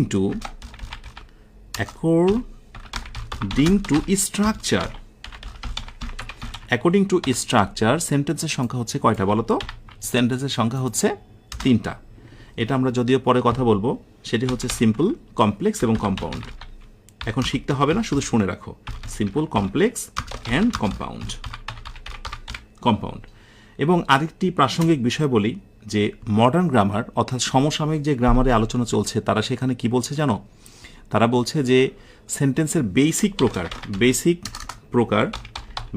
কাইন্ড হচ্ছে বেসিক কাইন্ডস হচ্ছে 4টা। বেসিক কাইন্ড হচ্ছে, একটা হচ্ছে অ্যাসার্টিভকে বলা হচ্ছে ডিক্লারেটিভ সেন্টেন্স, অ্যাসার্টিভ, এরপর ইন্টারোগেটিভ, এরপরে হচ্ছে ইম্পারেটিভ,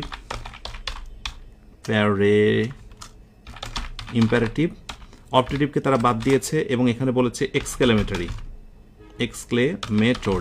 ওকে। আর এটা হচ্ছে বেসিক প্রকার। আর অপশনাল আরও যে 2টা প্রকার আছে, অপশনাল, TION, হ্যাঁ অপশনাল, আরও যে 2টা ঐচ্ছিক প্রকার তারা বলছে যে 2টা প্রকারে খুবই গুরুত্বপূর্ণ, সেটা হচ্ছে এই 4টার ভিতরে নয়, এবং সেটির ভিতরে একটি হচ্ছে অপটেটিভ এবং আরেকটি হচ্ছে কন্ডিশনাল। এখন অনেকের মধ্যে প্রশ্ন আসতে পারে TION, কন্ডিশনাল, যে কন্ডিশনাল কেন? যারা জানো না, বা বিশেষ করে যারা অ্যাডভান্স লার্নার আমার সঙ্গে যুক্ত আছো, একটু জানিয়ে রাখি, কন্ডিশনাল সেন্টেন্স হতে গেলে কিন্তু সেটা কমপ্লেক্স সেন্টেন্স হয়ে যায়। কি সেন্টেন্স? কমপ্লেক্স, ওকে। এখন কমপ্লেক্স সেন্টেন্সের ভেতরে মজার কথা হচ্ছে সেখানে কিন্তু সিম্পল সেন্টেন্স আছে, কারণ সিম্পল সেন্টেন্স 2টা একত্রিত হয়েই কিন্তু কমপ্লেক্সে রূপান্তরিত হয়। তার মানে কন্ডিশনাল সেন্টেন্সটাও কিন্তু সেন্টেন্সের একটা প্রকার, বিকজ ওখানে কমপ্লেক্স সেন্টেন্স থাকে এবং সিম্পল সেন্টেন্স থাকে। এখন একজনের প্রশ্ন আসতে পারে যে কম্পাউন্ডটা কেন বাদ গেল? ওখানে আসলে কম্পাউন্ডটা বাদ যায়নি, কারণ কম্পাউন্ড সেন্টেন্স হতে গেলেও সেখানে 2টা সিম্পল সেন্টেন্স থাকতে হয়। তো যার কারণে মডার্ন গ্রামার বলছে যে যদি ঐচ্ছিক প্রকার হিসেবে পরবর্তীতে সেন্টেন্সে 2টি প্রকারকে প্রাধান্য দেওয়া হয়, তাহলে পরবর্তী 2টা হবে অপটেটিভ এবং আরেকটি হচ্ছে কন্ডিশনাল।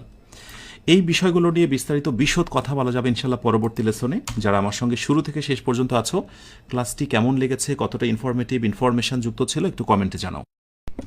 আলহামদুলিল্লাহ, আমরা প্রথম লেসনটা শেষ করলাম, আজকের প্রথম লেকচারটা শেষ করলাম। কি তোমার মনের অনুভূতি, কেমন বোধ করেছো একটু জানাও এক্ষুনি। ইনশাআল্লাহ আমরা শুরু করব দ্বিতীয় ক্লাস, তবে তার আগে ছোট্ট একটা বিরতি, ওকে। সো এই বিরতির সময় তোমাদের একটি নাশিদ প্লে করা হয়, শিথিলায়ন। আমি চাই খুব করে, আজকে খুব মজা পাবো। শুরু থেকে 1900 জন লেগে আছে, দেখতে চাই এই 1900 জনে শেষ পর্যন্ত আজকের ক্লাসে লেগে থাকছে কিনা। বাট মজার বিষয় বলি যে এই দ্বিতীয় যে ক্লাসটা শুরু হতে যাচ্ছে খুবই ফ্যান্টাস্টিক একটি ক্লাস, খুব এনজয় করবে এবং খুবই অল্প সময়ের। সো এখন একটু ফ্রেশ হয়ে নাও, জরুরি কাজগুলো সেরে নাও। একজনে বলেছে স্যার খাবারের জন্য যদি একটু সময় দেওয়া যেত খুব ভালো হতো। সরি টু সে এই 25টা দিন আমরা অনেকটা নন স্টপ যুদ্ধের মধ্যে আছি। টান টান উত্তেজনা নিয়ে আমরা ক্লাস করব, শেষ করব, এর ভেতরে থাকবো, মাথায় অন্য কোনো চিন্তা আসতে দেবো না। খাবো তো বটেই, 30 মিনিটস একটু ওয়েট হোক না, একটু দেরি হোক, কোনো সমস্যা নেই। ওয়েল, সো এখন একটু নাশিদ play and then next lecture শুরু হচ্ছে।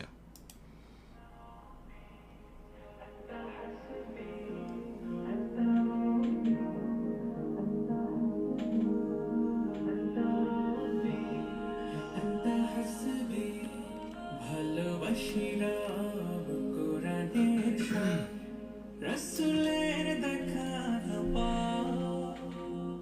ভালোবেসে ফুল মনটা ব্যাকুল মালিকের করি বাদা চাই রহমত পাই রহমত চাই রহমত আমি পাই রহমত দিবানিশি তাই করি বাদা أنت ربي أنت حسبي أنت لي نعم الوكيل أنت ربي أنت حسبي أنت لي نعم الوكيل আল্লাহর পানে প্রশংসা গানে চেয়েছি যখনই এসো অশান্ত মনে সেজদা লাগনে সেরে গিয়েছে সুখ আকাশের নীল মনের ঝিল আকাশের নীল মনের ঝিল মগ্ন প্রভুর প্রেমে ধরা নিখিল চাই রহমত পাই রহমত চাই রহমত আমি পাই রহমত দিবানিশি তাই করি বাদা أنت ربي أنت حسبي أنت لي نعم الوكيل أنت ربي أنت حسبي أنت لي نعم الوكيل পথহারা হলে কভু অতলে তবু ফিরে আসি হায় আমি তো জানি এই জীবন খানি ঠিক বাঁচে রবের দয়ায় এই বুকের মাঝ দু চোখের ভাঁজ এই বুকের মাঝ দু চোখের ভাঁজ হয়ে কেঁপে ওঠে পাপিষ্ঠ দিল চাই রহমত পাই রহমত চাই রহমত আমি পাই রহমত দিবানিশি তাই করি বাদা أنت ربي أنت حسبي أنت لي نعم الوكيل أنت ربي أنت حسبي أنت لي نعم الوكيل ওয়েলকাম ব্যাক। আলহামদুলিল্লাহ, আমরা ছোট্ট একটি ব্রেক দেওয়ার পর আবারও ফিরে আসলাম আমাদের দ্বিতীয় লেকচারে। এখন অনুষ্ঠিত হবে বেসিকের লেকচার 8, ডে 4, কিন্তু লেকচার হচ্ছে 8। খুবই ফ্যান্টাস্টিক একটি আলোচনা। এবং আমি বলবো যে একটা বিল্ডিং যার উপরে দাঁড় হয়ে থাকে, ফাউন্ডেশন, একটা ফুলের টব যার উপরে দাঁড়িয়ে থাকে, একটা টব, একটা ফুল গাছ যার উপর দাঁড়িয়ে থাকে একটা টব, ঠিক এইরকমই একটা বেদি এবং একটা গুরুত্বপূর্ণ একটা ক্লাস হচ্ছে 8 নম্বর ক্লাস।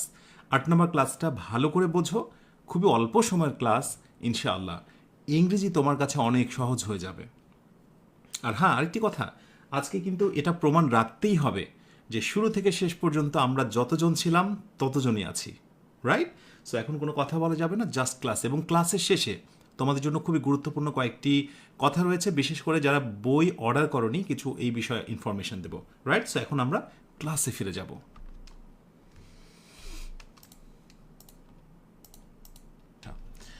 ওকে, তো আজকের আয়োজনটার শুরুটা কি হবে তোমাদের নিশ্চয়ই মনে আছে গত ক্লাস থেকে, সেটি হচ্ছে parts of speech.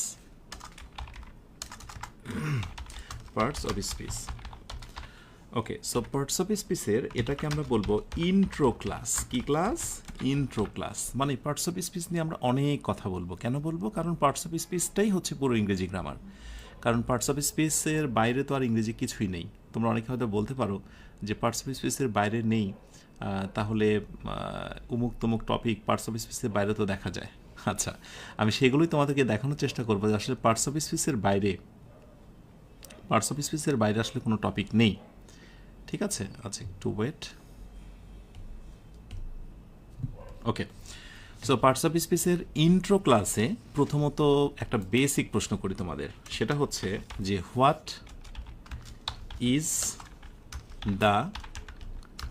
Is the noun of speak. Speak মানে কি বলো তো? কথা বলা। হোয়াট ইজ দ্য, এখন আমি জানি তোমরা যারা বেসিক লেভেল স্টুডেন্ট রয়েছো তোমরা তো প্রথমেই বলছো যে কি ব্যাপার, ক্লাস শুরুই হলো না, আগেই কেন টেস্ট, রাইট? আসলে টেস্টের মধ্যে দিয়ে বেস্ট হতে হবে। ওকে, প্রশ্ন করা হচ্ছে what is the noun of speak. স্পিকের নাউন কি? তো অপশানে বলছে যে অপশান এ হচ্ছে স্পিকিং। ওকে, স্পিকিং। অপশান বিতে বলা হচ্ছে স্পিচ। অপশান সিতে বলা হচ্ছে স্পোকেন, SPOKEN, স্পোকেন। অপশান আমি তিনটাই দিলাম, চারটা দেব না।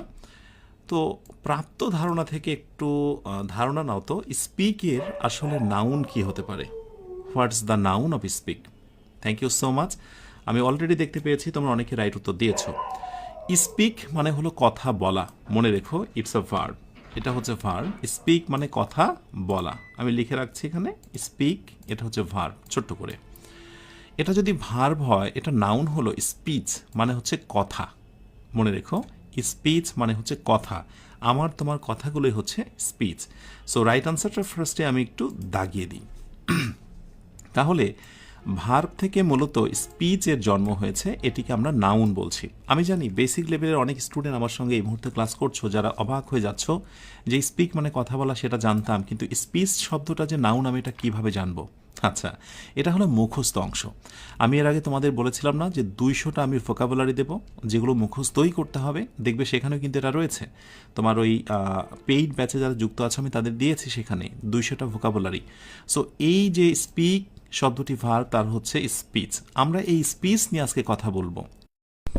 এবং সাথে আরেকটা বিষয় বলি, তোমরা যখনই আমি এই কথাগুলো বলি যে পেইড ব্যাচে দেওয়া হবে, অবাক হয়ে যাও, আসলে তোমরাই পেইড ব্যাচে আছো, কোনো সমস্যা নেই। আর একটি ব্যাপার হলো মুখস্থ অংশ, যেটা ডেরিভেটিভস বা কনজুগেশন অফ ভার্বস, এইটা তোমাদের এখন পড়তে হবে না, এই ভোকাবুলারি এখন পড়তে হবে না। আমি দিয়ে রেখেছি কখন পড়তে হবে, আমার সাথে থাকো, আমি সময় শিডিউল বলে দেবো, কেমন? এটা নিয়ে আর কেউ প্রশ্ন করবে না যে ভোকাবুলারি কীভাবে পড়বো, শর্টকাট কৌশল বলেন, রাইট? এগুলো বলতে হবে না। পার্টস অফ স্পিচ অর্থাৎ কথা। স্পিচ মানে হচ্ছে কথা, কথার অংশ সমূহ। মানে আমাদের কথা কত রকমের হয়, কত ধরন, কত ঢঙ্গের হয়, একটা কথার ভিতরে কত রকম থাকে, এই বিষয়গুলো নিয়ে কথা বলবো। প্রসঙ্গত ছোট্ট করে একটু বলে রাখি, কারণ পরবর্তীতে আলোচনাটা আসবে। যেমন যে কোনো ভার্বের সঙ্গে যখনই আইএনজি করে দেওয়া হয়, সেটা কিন্তু নাউন হয়। কিন্তু ইংরেজি গ্রামার বলছে যে কোনো ভার্বের সঙ্গে আইএনজি করলে সেটা নাউন হয়, কিন্তু ইংরেজি গ্রামার বলছে ক্ষেত্র বিশেষ সেটা আবার অ্যাজেক্টিভও হতে পারে। কি হতে পারে? অ্যাজেক্টিভও হতে পারে। এই যে নাউন এবং অ্যাজেক্টিভ ভার্বের সঙ্গে আইএনজি হলে হয়, তোমাকে এখন জানতে হবে না, শুধু ছোট্ট করে মনে রাখো, এই নাউন যদি হয় এটার নাম হচ্ছে জেরান্ড, আমি অনেক আলোচনা করব। আর যদি অ্যাজেক্টিভের মতো কিছু হয়, ওটার নাম হচ্ছে পার্টিসিপল। ওটার নাম কি? পার্টিসিপল।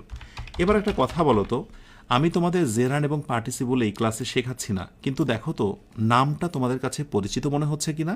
ইয়েস। কেন বলো তো? কারণ এই জেরান্ড এবং পার্টিসিপল নিয়ে আমি আগের 3, 4, 5-এর দিকে 2-1বার কথা বলেছিলাম, এবং আমি তখন বলেছিলাম যে একটা লেসন যখন শিখবে ওইটার সাথে সম্পৃক্ত অন্যান্য বিষয়গুলো একটু শিখে রাখা দরকার, যাতে করে পরবর্তীতে যখন ওই লেসনটা শুরু হবে তখন যেন ইজিলি সেটা ক্যাচ করতে পারো এবং ধরতে পারো। ঠিক আছে?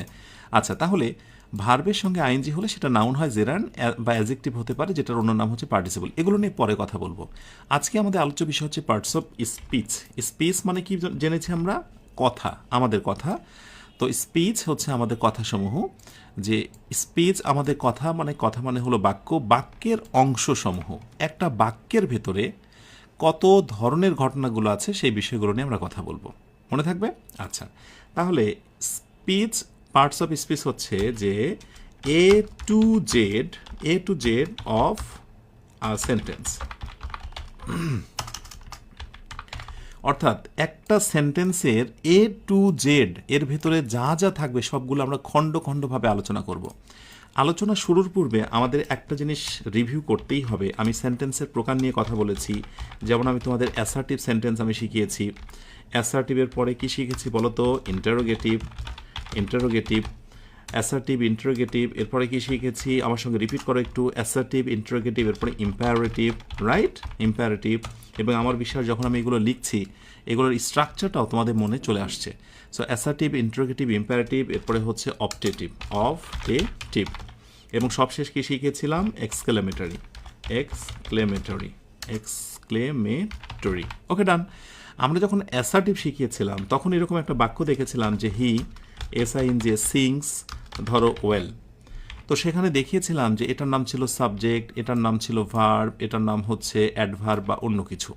আমাদের মূল লক্ষ্য ছিল বাক্যটাকে চেনানো, রাইট? আমাদের মূল লক্ষ্যই ছিল একটা বাক্য দেখে চেনা যে কোন বাক্যটা অ্যাসার্টিভ, কোন বাক্যটা ইন্টারোগেটিভ। আজকে আমরা যেটা করব, বাক্যের ভেতরে যে শব্দগুলো রয়েছে আলাদা আলাদা করে, সেগুলোর কোনো কোনো কি কি নাম আছে, অর্থাৎ বাক্যে ব্যবহৃত প্রত্যেকটি অর্থবোধক যে শব্দ আছে সেটি নিয়ে আমরা কথা বলবো। প্রসঙ্গত এটিই সত্য কথা, বাক্যে ব্যবহৃত প্রত্যেকটি অর্থবোধক শব্দকেই মূলত বলা হয় পার্টস অফ ইটস স্পিচ। মনে থাকবে? সো আমরা একটা সেন্টেন্সের ভিতরে যা আছে খুঁটিনাটি সব বিষয়গুলো নিয়ে কথা বলবো। চলো এবার একটু দেখে নিই একজন মানুষ একটা বাক্যের ভিতরে কত রকমের শব্দ ব্যবহার করে। ধরো আমার খুব কথা বলতে ইচ্ছে করেছে, তাই আমি কথা বললাম wow. Okay, so wow she quickly, QUICKLY, হ্যাঁ, ওয়াও শি কুইকলি পেইন্টেড, কি পেইন্ট করলো? The old burn.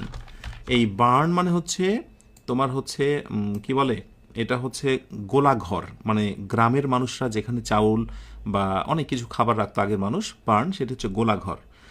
আচ্ছা, she quickly painted the old burn, আমি অর্থ পরে বলছি, with bright, BRIGHT, bright red paint. Okay, and it looked, এটা দেখতে খুব চমৎকার মনে হয়েছিল। It looked, KED, it looked কেমন? অ্যামেজিং। এবং এটা দেখতে খুবই চমৎকার লেগেছিল। ধরো এই কথাটা আমার বলতে খুব ইচ্ছে করেছে যে বাহ, সে একটা ছবি এঁকেছিল পুরনো একটা গোলাঘরের, উইথ ব্রাইট রেড পেইন্ট, একেবারে উজ্জ্বল লাল রং দিয়ে ছবি এঁকেছিল, উজ্জ্বল লাল রং দিয়ে, এবং ইট লুকড অ্যামেজিং, এবং এই ছবিটা দেখতে খুবই চমৎকার লেগেছিল। এটা ধরো আমার একটা কথা, আমি হরহামেশাই অনেক কথা বলি, তুমি হরহামেশা অনেক কথা বলো, তার মানে এই লম্বা যে অংশটুকু আমরা দেখতে পাচ্ছি সেটা একটি বাক্য, এটার নাম কি? সেন্টেন্স। এবার এই সেন্টেন্সে অবস্থিত প্রতিটি শব্দ রয়েছে, ইয়েস, এই শব্দ বা যেটাকে আমরা ওয়ার্ড বলি, এই ওয়ার্ডগুলো নিয়েই কাজ করে যেটি, সেটি হচ্ছে পার্টস অফ স্পিচ। তাহলে বাক্যে ব্যবহৃত, এটা একটা বাক্য, বাক্যে ব্যবহৃত প্রতিটি অর্থবোধক শব্দকে, প্রতিটি শেষ পর্যন্ত যতগুলো শব্দ আছে সবগুলো শব্দকে বলা হয় পার্টস অফ স্পিচ। মনে থাকবে? আচ্ছা, আশা করি পার্টস অফ স্পিচের সংজ্ঞাটা বুঝে গেছো। এবার আসো দেখি কত রকমের আমি আসলে এখানে কথাগুলো একটু বলেছি। যেমন আমি যখন বলছি ওয়াও, আমি বলছি না ওয়াও, এটা একটা বিস্ময় প্রকাশ করছে, এটা একটা বিস্ময় প্রকাশ করছে। সো এটাকে আমি বলতে পারি ইন্টারজেকশন। একটু মনে রেখো, এটার নাম হচ্ছে ইন্টারজেকশন। ওয়াও।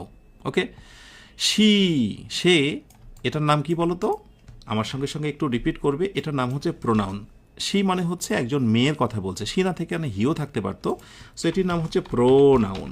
হ্যাঁ, অর্থাৎ জেরিনা মেরিনা না হয়ে শি হয়েছে, অথবা রনি বনি না হয়ে হি হতে পারতো। তাহলে এই যে নাম বা নাউনের পরিবর্তে যেটা বসে সেটির নাম হচ্ছে প্রোনাউন। তার মানে এখানে শি হচ্ছে প্রোনাউন।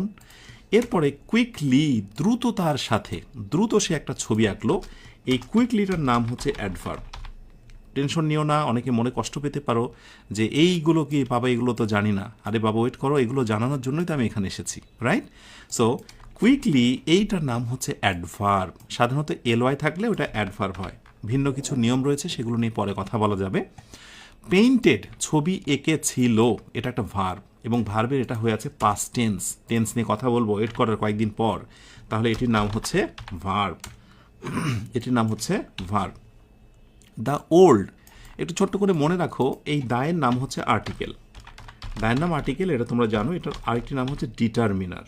ডিটারমিনার, এই দাটাকে আমি একটু রেড করে রাখছি, কারণ ইংরেজি গ্রামার বর্তমানে এই দা বা আর্টিকেলগুলো নিয়ে এক বিশাল গোলকধাঁধা তৈরি হয়েছে, বহুত রহস্য। সেই রহস্যটা কি আমি পরে বলছি। এরপর আসে ওল্ড, মানে পুরনো একটা গোলাঘর, বার্ন মানে গোলাঘর। তাহলে এই পুরনো বা পুরাতন যেটা বলছি, ওল্ড, এটা কি একটা বিশেষ একটা গুণ না? অবশ্যই একটা গুণ। যেহেতু এটা গুণ, অতএব এটিকে আমি বলবো অ্যাজেক্টিভ। অ্যাজেক্টিভ, ওকে। ওল্ড বার্ন, গোলাঘর, এটা একটা নাম না বলো তো? এটা অবশ্যই একটা নাম। সো এটার নাম হচ্ছে নাউন। এটার নাম হচ্ছে নাউন। কোনো কিছু নাম হলেই নাউন হয়, আমার তোমার নামও একটা নাউন, ঠিক আছে? এরপরে রয়েছে উইথ। উইথের নাম কি বলো তো? Yes, it's a preposition. It's a preposition, not preposition, preposition. Preposition, okay.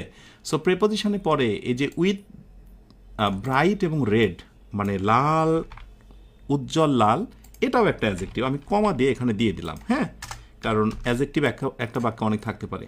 Paint মানে হচ্ছে রং, এখানে এই শব্দটা হচ্ছে নাউন। সো আমি সরি আমি এই পাশে একটু দিয়ে রাখি, তাহলে তোমার বুঝতে পরে সুবিধা হবে। এইটা আমি দেব এই পাশে, ঠিক আছে? আচ্ছা, অ্যান্ড দেখো, এই পাশের বাক্যকে এবং এই পাশের বাক্যকে যুক্ত করেছে। তো যদি যুক্ত করে তার নাম কি বলো তো? অ্যান্ড, বাট, অর, এগুলো আমি তোমাকে শেখাবো। এই যে যেগুলো যুক্ত করে অ্যান্ড, বাট, অর, দুইটা শব্দকে, দুইটা ফ্রেজকে, দুইটা ক্লজকে, এটার নাম হচ্ছে কনজাংশন। ইয়েস, কনজাংশন, ওকে। আর পরবর্তীতে যে ইট দেখতে পাচ্ছ, এটা মানে কোনটা বলো তো? এই ছবিটা, অর্থাৎ যে চমৎকার একটা পুরনো ছবিটা সে পেন্ট করেছিল, এই ছবিটা দেখতে খুবই চমৎকার লেগেছিল। এই ইটও একটা প্রোনাউন, ছবির পরিবর্তে মানে নাউনের পরিবর্তে বসেছে। সো আমি এইখানে কমা দিয়ে ইট দেব, মানে ইট এটা প্রোনাউন। লুকড, এটা হচ্ছে একটা ভার্ব, দেখতে মনে হয়েছিল, এটা আমি ভার্বের জায়গাতে রাখবো পেইন্টের পরে। এবং অ্যামেজিং যে শব্দটা, চমৎকার, চিত্তাকর্ষক, মনোমুগ্ধকর, সেটাও হচ্ছে একটা অ্যাডজেক্টিভ। তাহলে বাক্যে ব্যবহৃত প্রতিটি শব্দকে আমরা ভিন্ন ভিন্ন নামে রূপান্তর করেছি। কয়টি নাম দিয়েছি একটু গুনে নিই আমরা? 1, 2, 3, 4, 5, 6, 7 এবং 8। আমরা মাঝখান থেকে এইটাকে গণনা করিনি। কেন করিনি? কারণ পার্টস অফ স্পিচ বর্তমানে এই 8টি প্রকারকেই স্বীকৃত দেয় ট্রেডিশনাল গ্রামার অনুযায়ী, মানে তথাকথিত যে গ্রামারগুলো আমরা দেখছি সেগুলোতে। কিন্তু এখন মডার্ন গ্রামার, যেটা আমরা আধুনিক কিছু গ্রামার দেখব, এখন অনেকে বলতে পারো যে স্যার পুরনো গ্রামারই পড়তে পারছি না, আবার নতুন। আসলে নতুন গ্রামারের কনসেপ্টটা তোমাকে জাস্ট জেনে রাখতে হবে। ট্রেডিশনাল বা ওল্ড গ্রামারগুলো যেগুলো এখন আমরা স্টাডি করি, এর সঙ্গে নতুন গ্রামারে কিছু নিয়ম যুক্ত হচ্ছে, সেগুলোই মূলত মডার্ন গ্রামার বা আধুনিক গ্রামারের নিয়ম। তো আধুনিক গ্রামারে এইটাকেও তারা প্রকার হিসেবে গ্রহণ করেছে। আর এই কারণেই আমরা যখন দেখি যে kinds of parts of speech, kinds of parts of speech, parts of স্পিচের প্রকার হচ্ছে মূলত এই হলো তোমার 8টা। প্রথমত সেটা হচ্ছে নাউন, এরপরে হচ্ছে প্রোনাউন, নাউন, প্রোনাউন, অ্যাডজেক্টিভ, তারপরে হচ্ছে ভার্ব, তারপরে অ্যাডভার্ব, তারপরে প্রেপোজিশন, তারপরে কনজাংশন, তারপরে হচ্ছে ইন্টারজেকশন। মূলত বলতে ভালো লাগে, তাই এই ধারাবাহিকভাবেই তোমরা, তোমার বাবা দাদারা মূলত এভাবেই তারা মুখস্থ করে এসেছে। সো তোমার কাজ হচ্ছে ক্লাসটি শেষ করে যাদের কন্ট্রোলে নেই, কেউ বলার সঙ্গে সঙ্গে তোমাকে বলে ফেলতে হবে পার্টস অফ স্পিচ হচ্ছে এই 8 প্রকার। কয় প্রকার? এই হচ্ছে 8 প্রকার। এই 8টা প্রকার এমনভাবে মুখস্থ করতে হবে। এখন তোমাকে যখন বলা হলো যে পার্টস অফ স্পিচ কয় প্রকার, এটা বলতেই তুমি পারো না, তাহলে তুমি ইংরেজি কীভাবে পারবে বলো তো? তাই ক্লাসটি শেষ করে মুখস্থ করবে। যাদের এইটা মুখস্থ আছে একটু কমেন্টে জানাও তো, জানাও দেখি। পার্টস অফ স্পিচ 7 আর এরপরে হচ্ছে 8। ওকে, আর এরপরে যে এক্সট্রা একটা প্রকার নিয়ে আমরা কথা বলছি সেটি হচ্ছে আর্টিকেল। একটা হচ্ছে আর্টিকেল আর একটা হচ্ছে ডিটারমিনার। এক্সট্রা হচ্ছে এই প্রকারটা। তাহলে যদি মূলত বলা হয় যে পার্টস অফ স্পিচ কত প্রকার, তাহলে বলবে সব মিলে 9 প্রকার। যদি কেউ জানতে চায় তাহলে বলবে according to old grammar, traditional grammar অনুযায়ী হচ্ছে 8টা, আর মডার্ন গ্রামার কনসেপ্ট অনুযায়ী হচ্ছে এই ডিটারমিনারটা।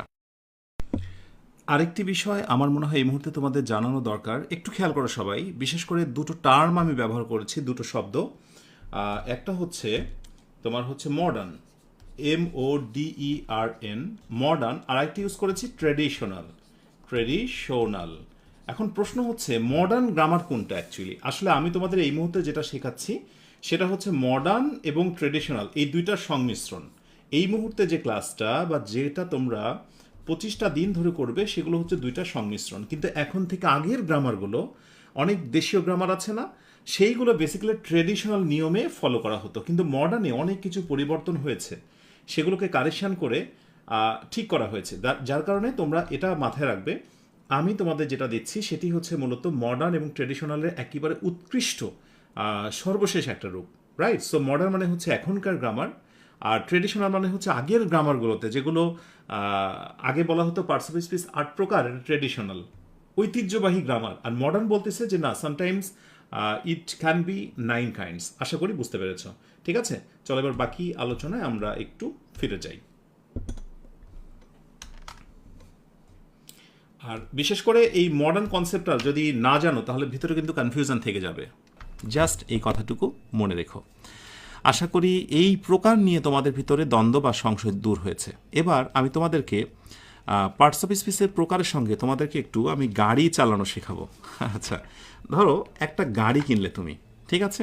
গাড়ি খুব ভালো করে বোঝো। একটা গাড়ি কিনলে গাড়ির অনেকগুলো অংশ থাকে, যেমন ইঞ্জিন থাকে, চেসিস থাকে, তারপরে গাড়িটা পেইন্ট করতে হয়, রং করতে হয়, এরপরে অ্যাক্সেলারেটর থাকে, তারপরে তোমার বিকল্প একটা ড্রাইভার নিতে হয়, রাইট?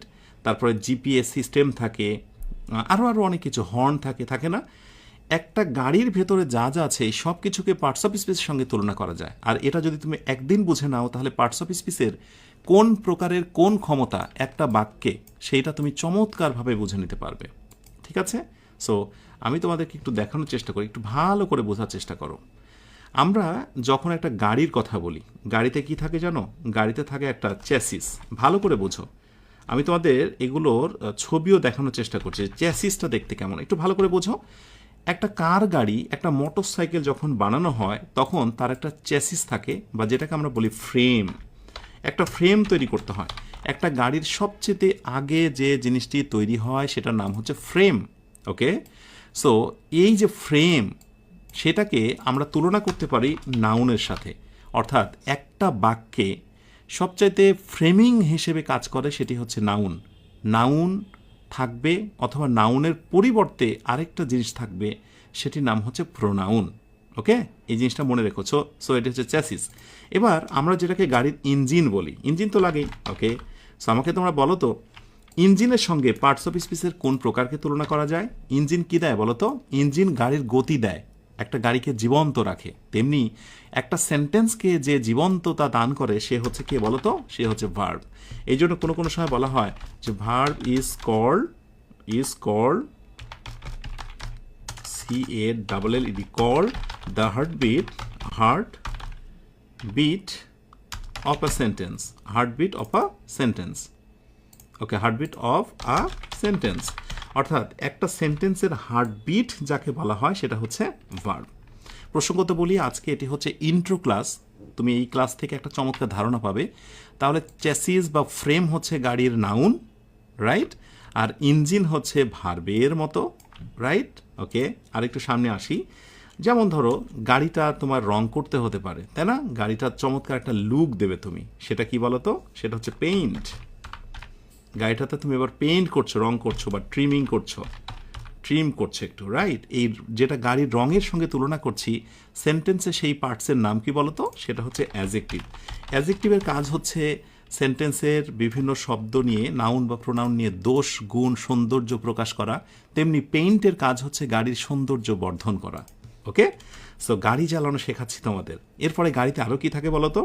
গাড়িতে থাকে অ্যাক্সেলারেটর। Accelerator, accelerator. যারা গাড়ি চালাতে পারো না তাদের জন্য আজকে এটি কাজে দেবে। সো ধরো আমি বললাম অ্যাক্সেলারেটর অথবা ব্রেক গাড়িতে থাকে না? একটা সেন্টেন্সের অ্যাক্সেলারেটর বা ব্রেকের কাজ কি জানো?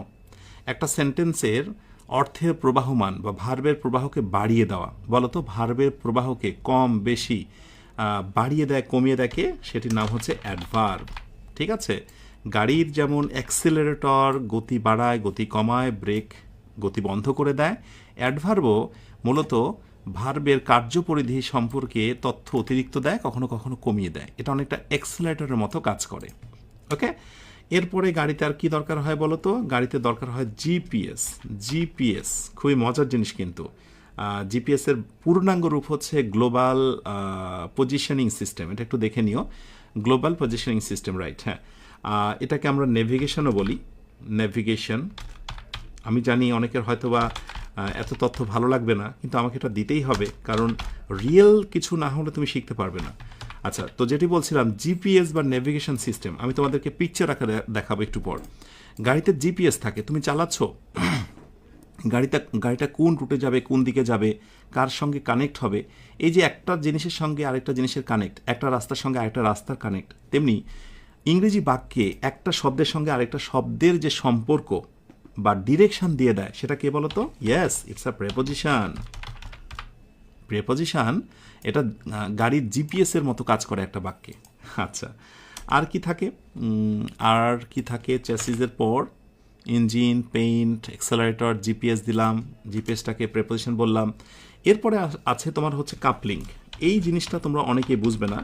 কাপলিংটা হচ্ছে গাড়িতে একটা পার্টসকে আরেকটা পার্টসের সঙ্গে যুক্ত করে, শক্ত করে ঘোরানোর জন্য কাপলিং ইউজ করা হয়। এই যে যুক্ত করার যে সিস্টেম বা সংযোগ দেওয়ার যে সিস্টেম, এটিকে গ্রামারের ভাষায় সেটিকে বলা হয় কনজাংশন। এটির নাম হচ্ছে কনজাংশন, রাইট? গাড়িতে যেমন কাপলিং থাকে, একটা বাক্যে থাকে কনজাংশন। মনে থাকবে? ওকে, এবং হঠাৎ করেই গাড়িটা সামনে আটকে গেছে, সামনে অনেক মানুষ। এবার তুমি কি করবে? এবার তুমি হর্ন দেবে। এবার আমার প্রশ্ন হচ্ছে, গাড়িতে যে হর্ন থাকে, সেই হর্নের সাথে একটা বাক্যে পার্টস অফ স্পিচের কোন প্রকারটাকে আমরা তুলনা করতে পারি? তোমাদের কাছে এই হচ্ছে আমার প্রশ্ন। ঝটপট করে বলো দেখি। গাড়িতে থাকে হর্ন, ওকে, একটা বাক্যে হর্নের মতো, হর্ন মানে তো বোঝো, প প শব্দ করে, সেই হর্নের মতো পার্টস অফ স্পিচের কোন প্রকারটা কাজ করে? ঝটপট করে একটু জানাও দেখি। ওয়াও, আমি খাদিজা খাতুনের নাম স্পেশালি মেনশন করছি। প্রথমে লিখেছি ইন্টারজেকশন। ইয়েস, হর্ন দিলে যেমন আমরা বিস্ময়ে চমকে যাই, আটকে যাই, জায়গা করে দিই রাস্তা, ঠিক একইভাবে ইন্টারজেকশন। Interjection, right? ইন্টারজেকশন মানে ওই যে বিস্ময় সূচক যে চিহ্নটা ব্যবহার করা হয়। তো একটা গাড়িতে যেমন হর্নের প্রয়োজনীয়তা রয়েছে, রাইট, একটা সেন্টেন্সে বিস্ময় প্রকাশের জন্য ইন্টারজেকশনের প্রয়োজন রয়েছে। আর সব শেষে গাড়ি চালানোর জন্য কি দরকার বলো তো? একজন ড্রাইভার প্রয়োজন। এখন ড্রাইভার অনেক সময় বিকল্প আরেকজন ড্রাইভার আসতে পারে। একজনের শরীর খারাপ, আরেকজন ড্রাইভার বা হেল্পার ড্রাইভার হতে পারে। এটিকে বলা হয় সাবস্টিটিউট ড্রাইভার। কি? Substitute driver. সাবস্টিটিউট ড্রাইভারকে মানে বিকল্প ড্রাইভারকে আমরা তুলনা করতে পারি কোন পার্টস অফ স্পিচের সঙ্গে বলো তো? খেয়াল করে দেখো, যেটার পরিবর্তে আরেকটা পার্টস অফ স্পিচের জন্ম হয়েছে, মানে ওইটার পরিবর্তে ওই parts of speech. Yes, yes, এটা হচ্ছে প্রোনাউন। প্রোনাউন অর্থাৎ আমরা কোথাও যদি লিখি কথার কথা, ধরো আমি কোথাও লিখলাম হচ্ছে মলি, তো মলি আমি লিখবো না, মলির পরিবর্তে আমি বলবো শি। বুঝতে পেরেছো? ফেমিনিন। আমি ধরো কোথাও লিখলাম হচ্ছে মনির, আমি মনির না লিখে তার পরিবর্তে আমি যে প্রোনাউন লিখবো সেটি হচ্ছে হি। বুঝতে পেরেছ? আমি ধরো কোথাও বললাম যে মলি, এরপরে হচ্ছে মনির, একসাথে এই দুইটা নাম না বুঝিয়ে আমি ওটার পরিবর্তে কিছু একটা বলবো, ওটার পরিবর্তে কিছু একটা আমি বলতে চাই, তাহলে কি বলবো বলো তো? তাহলে আমি দে বলবো। এই যে শি, হি অথবা দে, রাইট, দে আর কল প্রোনাউন, এবং এগুলোকে বলা হয় সাবস্টিটিউট ওয়ার্ড, বা এটির নাম হচ্ছে কি বলতো? এটির নাম হচ্ছে নাউনের পরিবর্তে যে শব্দটি বসে। সো প্রতিযোগিতামূলক পরীক্ষাতে এখান থেকে একটা প্রশ্ন এসেছে, আমি সেটা তোমাদেরকে বলছি। নাউন ইজ আ, যারা বিগত বছরে প্রশ্ন দেখেছো তারা অবশ্যই জানবে। Sorry, pronoun is a, so বলছে নেমিং ওয়ার্ড, এরপর হচ্ছে সাবস্টিটিউটিং ওয়ার্ড, আরও অনেক কিছু, সাবস্টিটিউটিং ওয়ার্ড। অর্থাৎ প্রোনাউনটাকে আমরা কি ধরনের শব্দ বলতে পারি? এটা কি নামের কোনো শব্দ নাকি বিকল্প বসা কোনো শব্দ? বিশ্বাস করো, এই ধরনের বেসিক ইনফরমেশান থেকে প্রতিযোগিতামূলক পরীক্ষাতে কিন্তু প্রশ্ন এসে থাকে।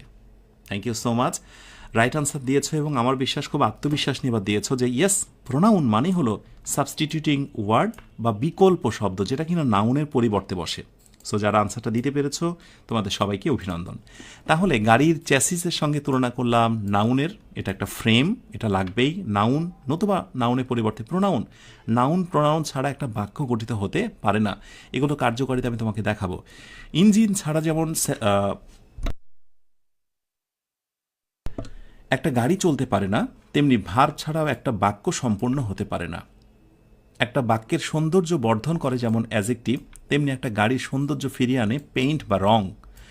একটা বাক্যের গতি অর্থকে বাড়িয়ে দেওয়ার ক্ষেত্রে কাজ করে অ্যাডভার্ব, তেমনি একটা গাড়ির গতি পরিধি বাড়ায় অ্যাক্সেলারেটর এবং ব্রেক। এই যে সেন্টেন্সে ওয়ার্ডের ডিরেকশনগুলো দেওয়া, সে আমার দিকে আসছে, সে এখানে বসেছে, এই যে দিকে নির্দিষ্ট বোঝানোর জন্য প্রেপোজিশন। একইভাবে গাড়িতে রয়েছে জিপিএস সিস্টেম, যেটা দেখে ড্রাইভার গাড়ি চালায়। কাপলিং মানে সংযোগ তৈরি করে, একটা মূল জিনিসের সঙ্গে আরেকটা জিনিসের সংযোগ তৈরি করে। এমনই বাক্যে ব্যবহার রয়েছে কনজাংশনের।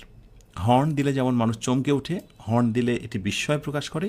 ইন্টারজেকশনও বাক্যে বিস্ময় প্রকাশ করে। আর substitute driver, that means pronoun, যেটা কিনা নাউনের পরিবর্তে বসে। এটা হচ্ছে মোটামুটি পার্টস অফ স্পিচ সম্পর্কে একটা ধারণা যে বাক্যে কার কতটা গুরুত্ব। এখন আমি যদি তোমাদের সবাইকে বলি যে নেক্সট যে টেস্টটা, সেই টেস্টটা হচ্ছে, আমি যদি বলি যে হুইচ পার্টস অফ স্পিচ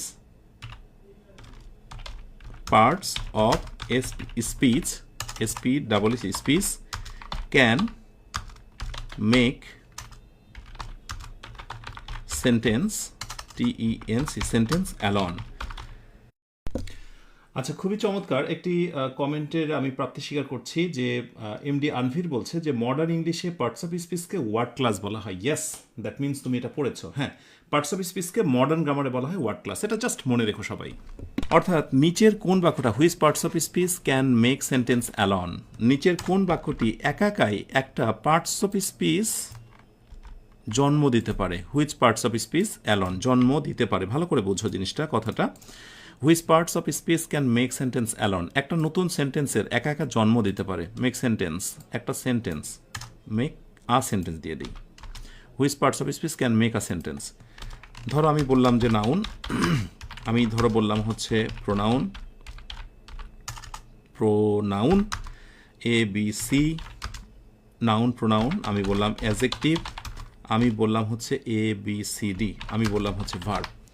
অর্থাৎ এখানে চারটি পার্টস অফ স্পিচের ভেতরে ধরো কোন পার্টস অফ স্পিচ একা বসলেই সে একটা সেন্টেন্সে জন্ম দিতে পারে। মাশাআল্লাহ, জেনে খুব ভালো লাগছে যে তোমরা বেশ স্ট্রং এবং আত্মবিশ্বাসী হয়েছ। ইয়েস, সেটি হচ্ছে ভার্ব। একটা ভার্ব বসলেই একটা বাক্য হয়ে যেতে পারে। যেমন আমি যদি কোথাও বলি যে গো, যাও, এটা একটা ভার্ব, এবং মনে রাখতে হবে ইটস আ সেন্টেন্স। একটা ভার্ব বসলেই একটা বাক্য হয়ে যায়, কিন্তু কখনোই একটা নাউন বসে একটা বাক্য হবে না, একটা প্রোনাউন বসে, একটা অ্যাডজেক্টিভ বসে কখনো বাক্য হবে না। সুতরাং বুঝতেই পারছো যে একটা ভার্বকে কেন ইঞ্জিন বলা হয়, কেন সেটা পাওয়ার হাউস বলা হয়, কেন সেটাকে হার্টবিট বলা হয়। আশা করি বুঝতে পেরেছ। এবার আমরা ছোট্ট কিছু ছবি শেয়ার করি।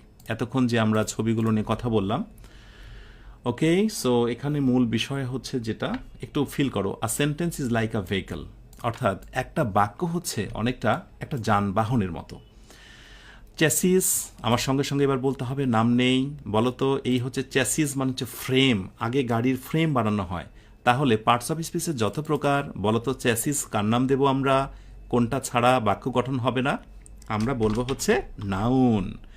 নাউন কিন্তু বাক্যে লাগবেই। হ্যাঁ, নাউনের পরিবর্তে প্রোনাউন লাগতে পারে, কিন্তু নাউনটা প্রথম কনসেপ্ট, এটা হচ্ছে মূল কথা। সো পার্টস অফ স্পিচের নাউনকে আমরা চ্যাসিসের সঙ্গে তুলনা করি, মনে থাকবে। নেক্সট, এবার আসো ইঞ্জিন। এই যে ইঞ্জিন, ধামাকা ইঞ্জিন, বুঝতে পারছো? এবার আমাকে বলো তো ইঞ্জিন হিসেবে আমরা কোন পার্টস অফ স্পিচের নাম বলেছি? ঝটপট করে বলো দেখি। ইয়েস, সেটি হচ্ছে ভার্ব। ভার্ব আমার বাক্যে লাগবেই, না হলে ফ্রেম দাঁড় করিয়ে আমার কোনো লাভ নেই রে বাবা। ইঞ্জিন আমাকে বসাতে হবে এই ফ্রেমের উপরে। তো যাই হোক, ইঞ্জিন বসালাম, ফ্রেম তৈরি করলাম, এবার একটু গাড়িটায় রং করা যাক। চারিদিকে খুলেছি, এবার আমি একটু রং করব। তো বলো তো পেইন্ট বা ট্রিম করার জন্য যে জিনিসটা আমরা বলছি রং করা, পার্টস অফ স্পিচের কোন প্রকারটাকে রঙের সঙ্গে তুলনা করব, সৌন্দর্য বাড়ানোর কথা ভাববো? ইয়েস, সেটির নাম হচ্ছে অ্যাজেক্টিভ। সেটি হচ্ছে অ্যাজেক্টিভ। ক্লিয়ার? অ্যাজেক্টিভ বা গুণ, এটা সৌন্দর্য বর্ধন করে। মাশাআল্লাহ। ওকে, সো পেইন্ট করছি। এবার বলো, তোমরা অনেকে মানে দেখতে সুবিধা হচ্ছে, যেমন কাপলিং। এই কাপলিংটা কেমন? কাপলিংটা হচ্ছে অনেক ধরনের আছে, আমি এখানে প্রায় 2 4 6 7 2 4 6 8 8 ধরনের কাপলিং দিয়েছি। ওই যে একটা ট্রেনের পেছনে আরেকটা জিনিস লাগানোর জন্য যে বিষয়গুলো, সেটা হচ্ছে কাপলিং।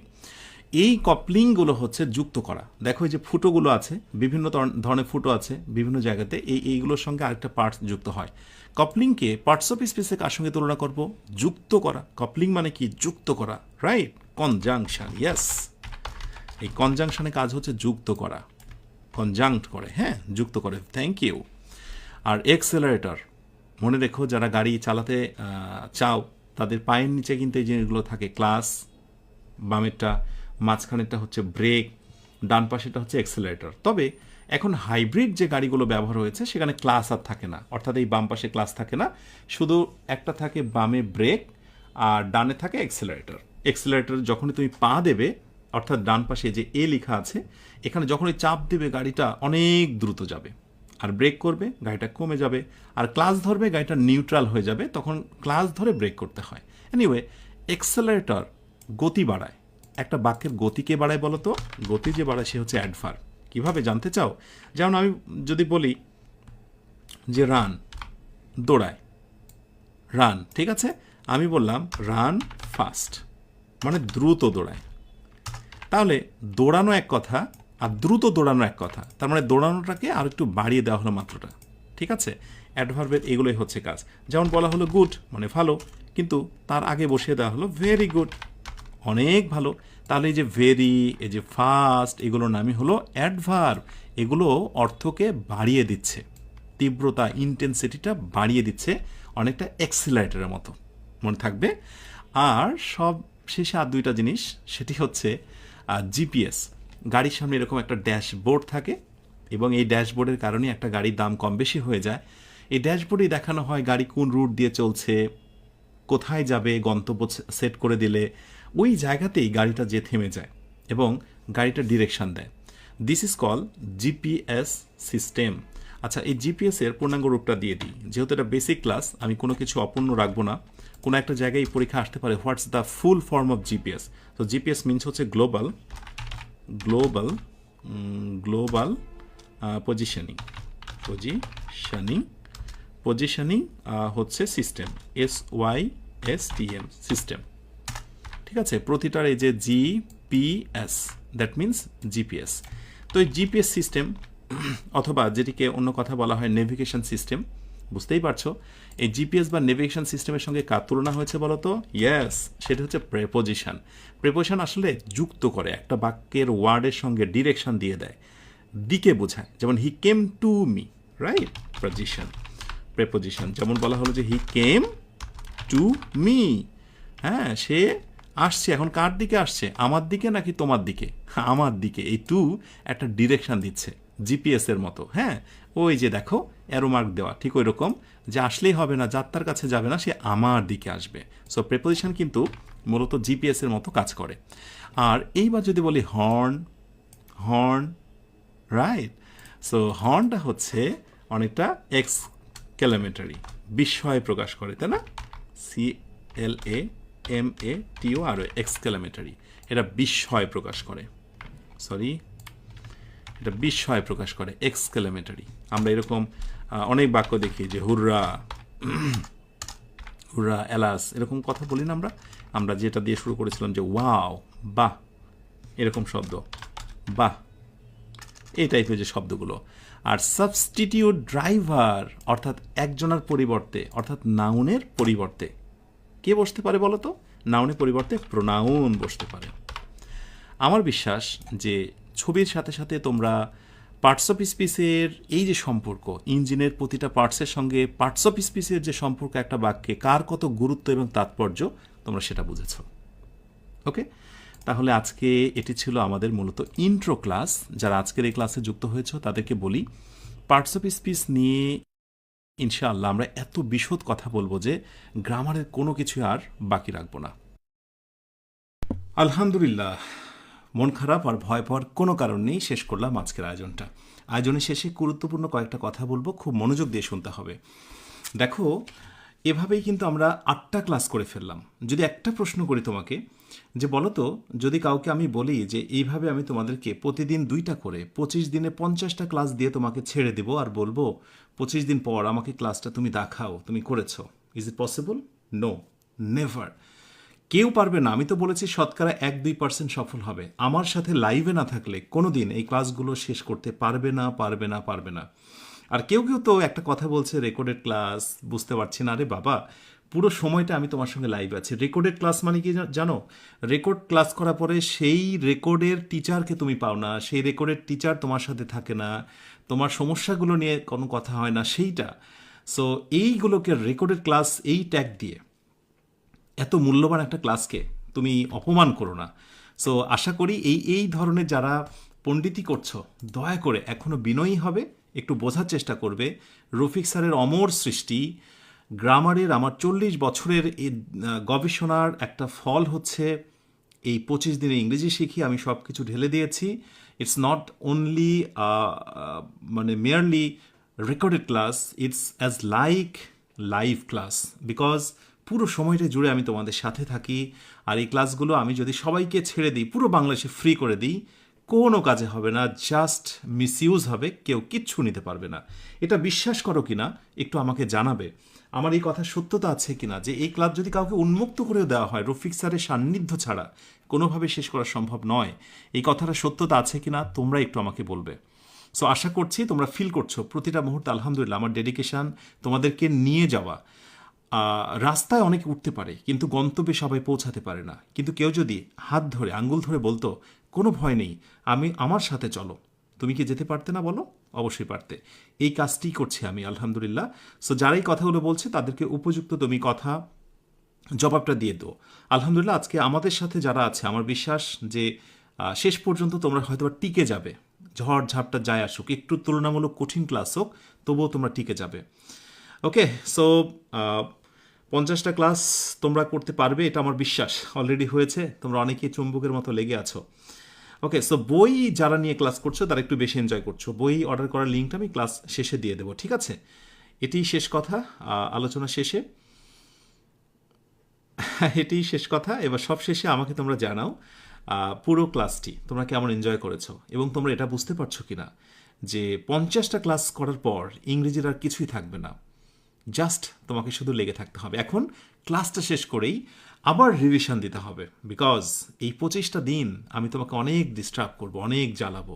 এরপরে তোমাকে এত কষ্ট দেবো না। 25টা দিন আমার কথা শোনো।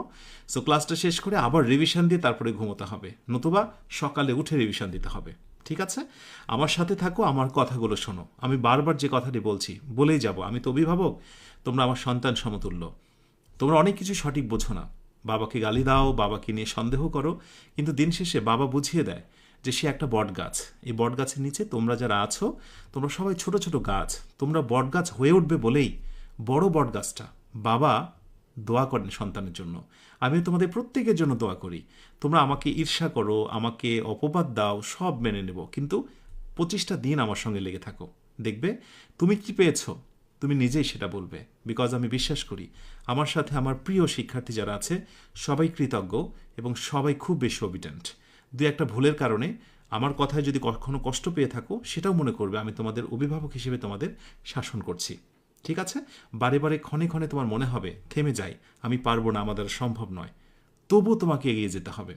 তুমি কি জানতে না যে ইংরেজির মতো এই সাবজেক্টকে বসে আনার জন্য মাঝে মাঝে তোমার মন ভেঙে যাবে, একটু কঠিন লাগবে? এটা কি তুমি জানতে না? আমি কি তোমাকে বলিনি? তাহলে এটা জানার পরে তুমি কেন থমকে যাবে? যদি থমকে যাও, যদি থেমে যাও, তাহলে জিতে যাবে শয়তান। আমি চাই না শয়তান জিতে যাক। শয়তানকে পরাজিত করে তুমি জিতবে, এটি আমাদের দৃঢ় প্রতিজ্ঞা। রাইট? তো ভালো থেকো সবাই।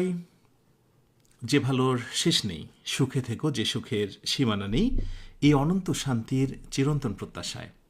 আল্লাহ হাফেজ।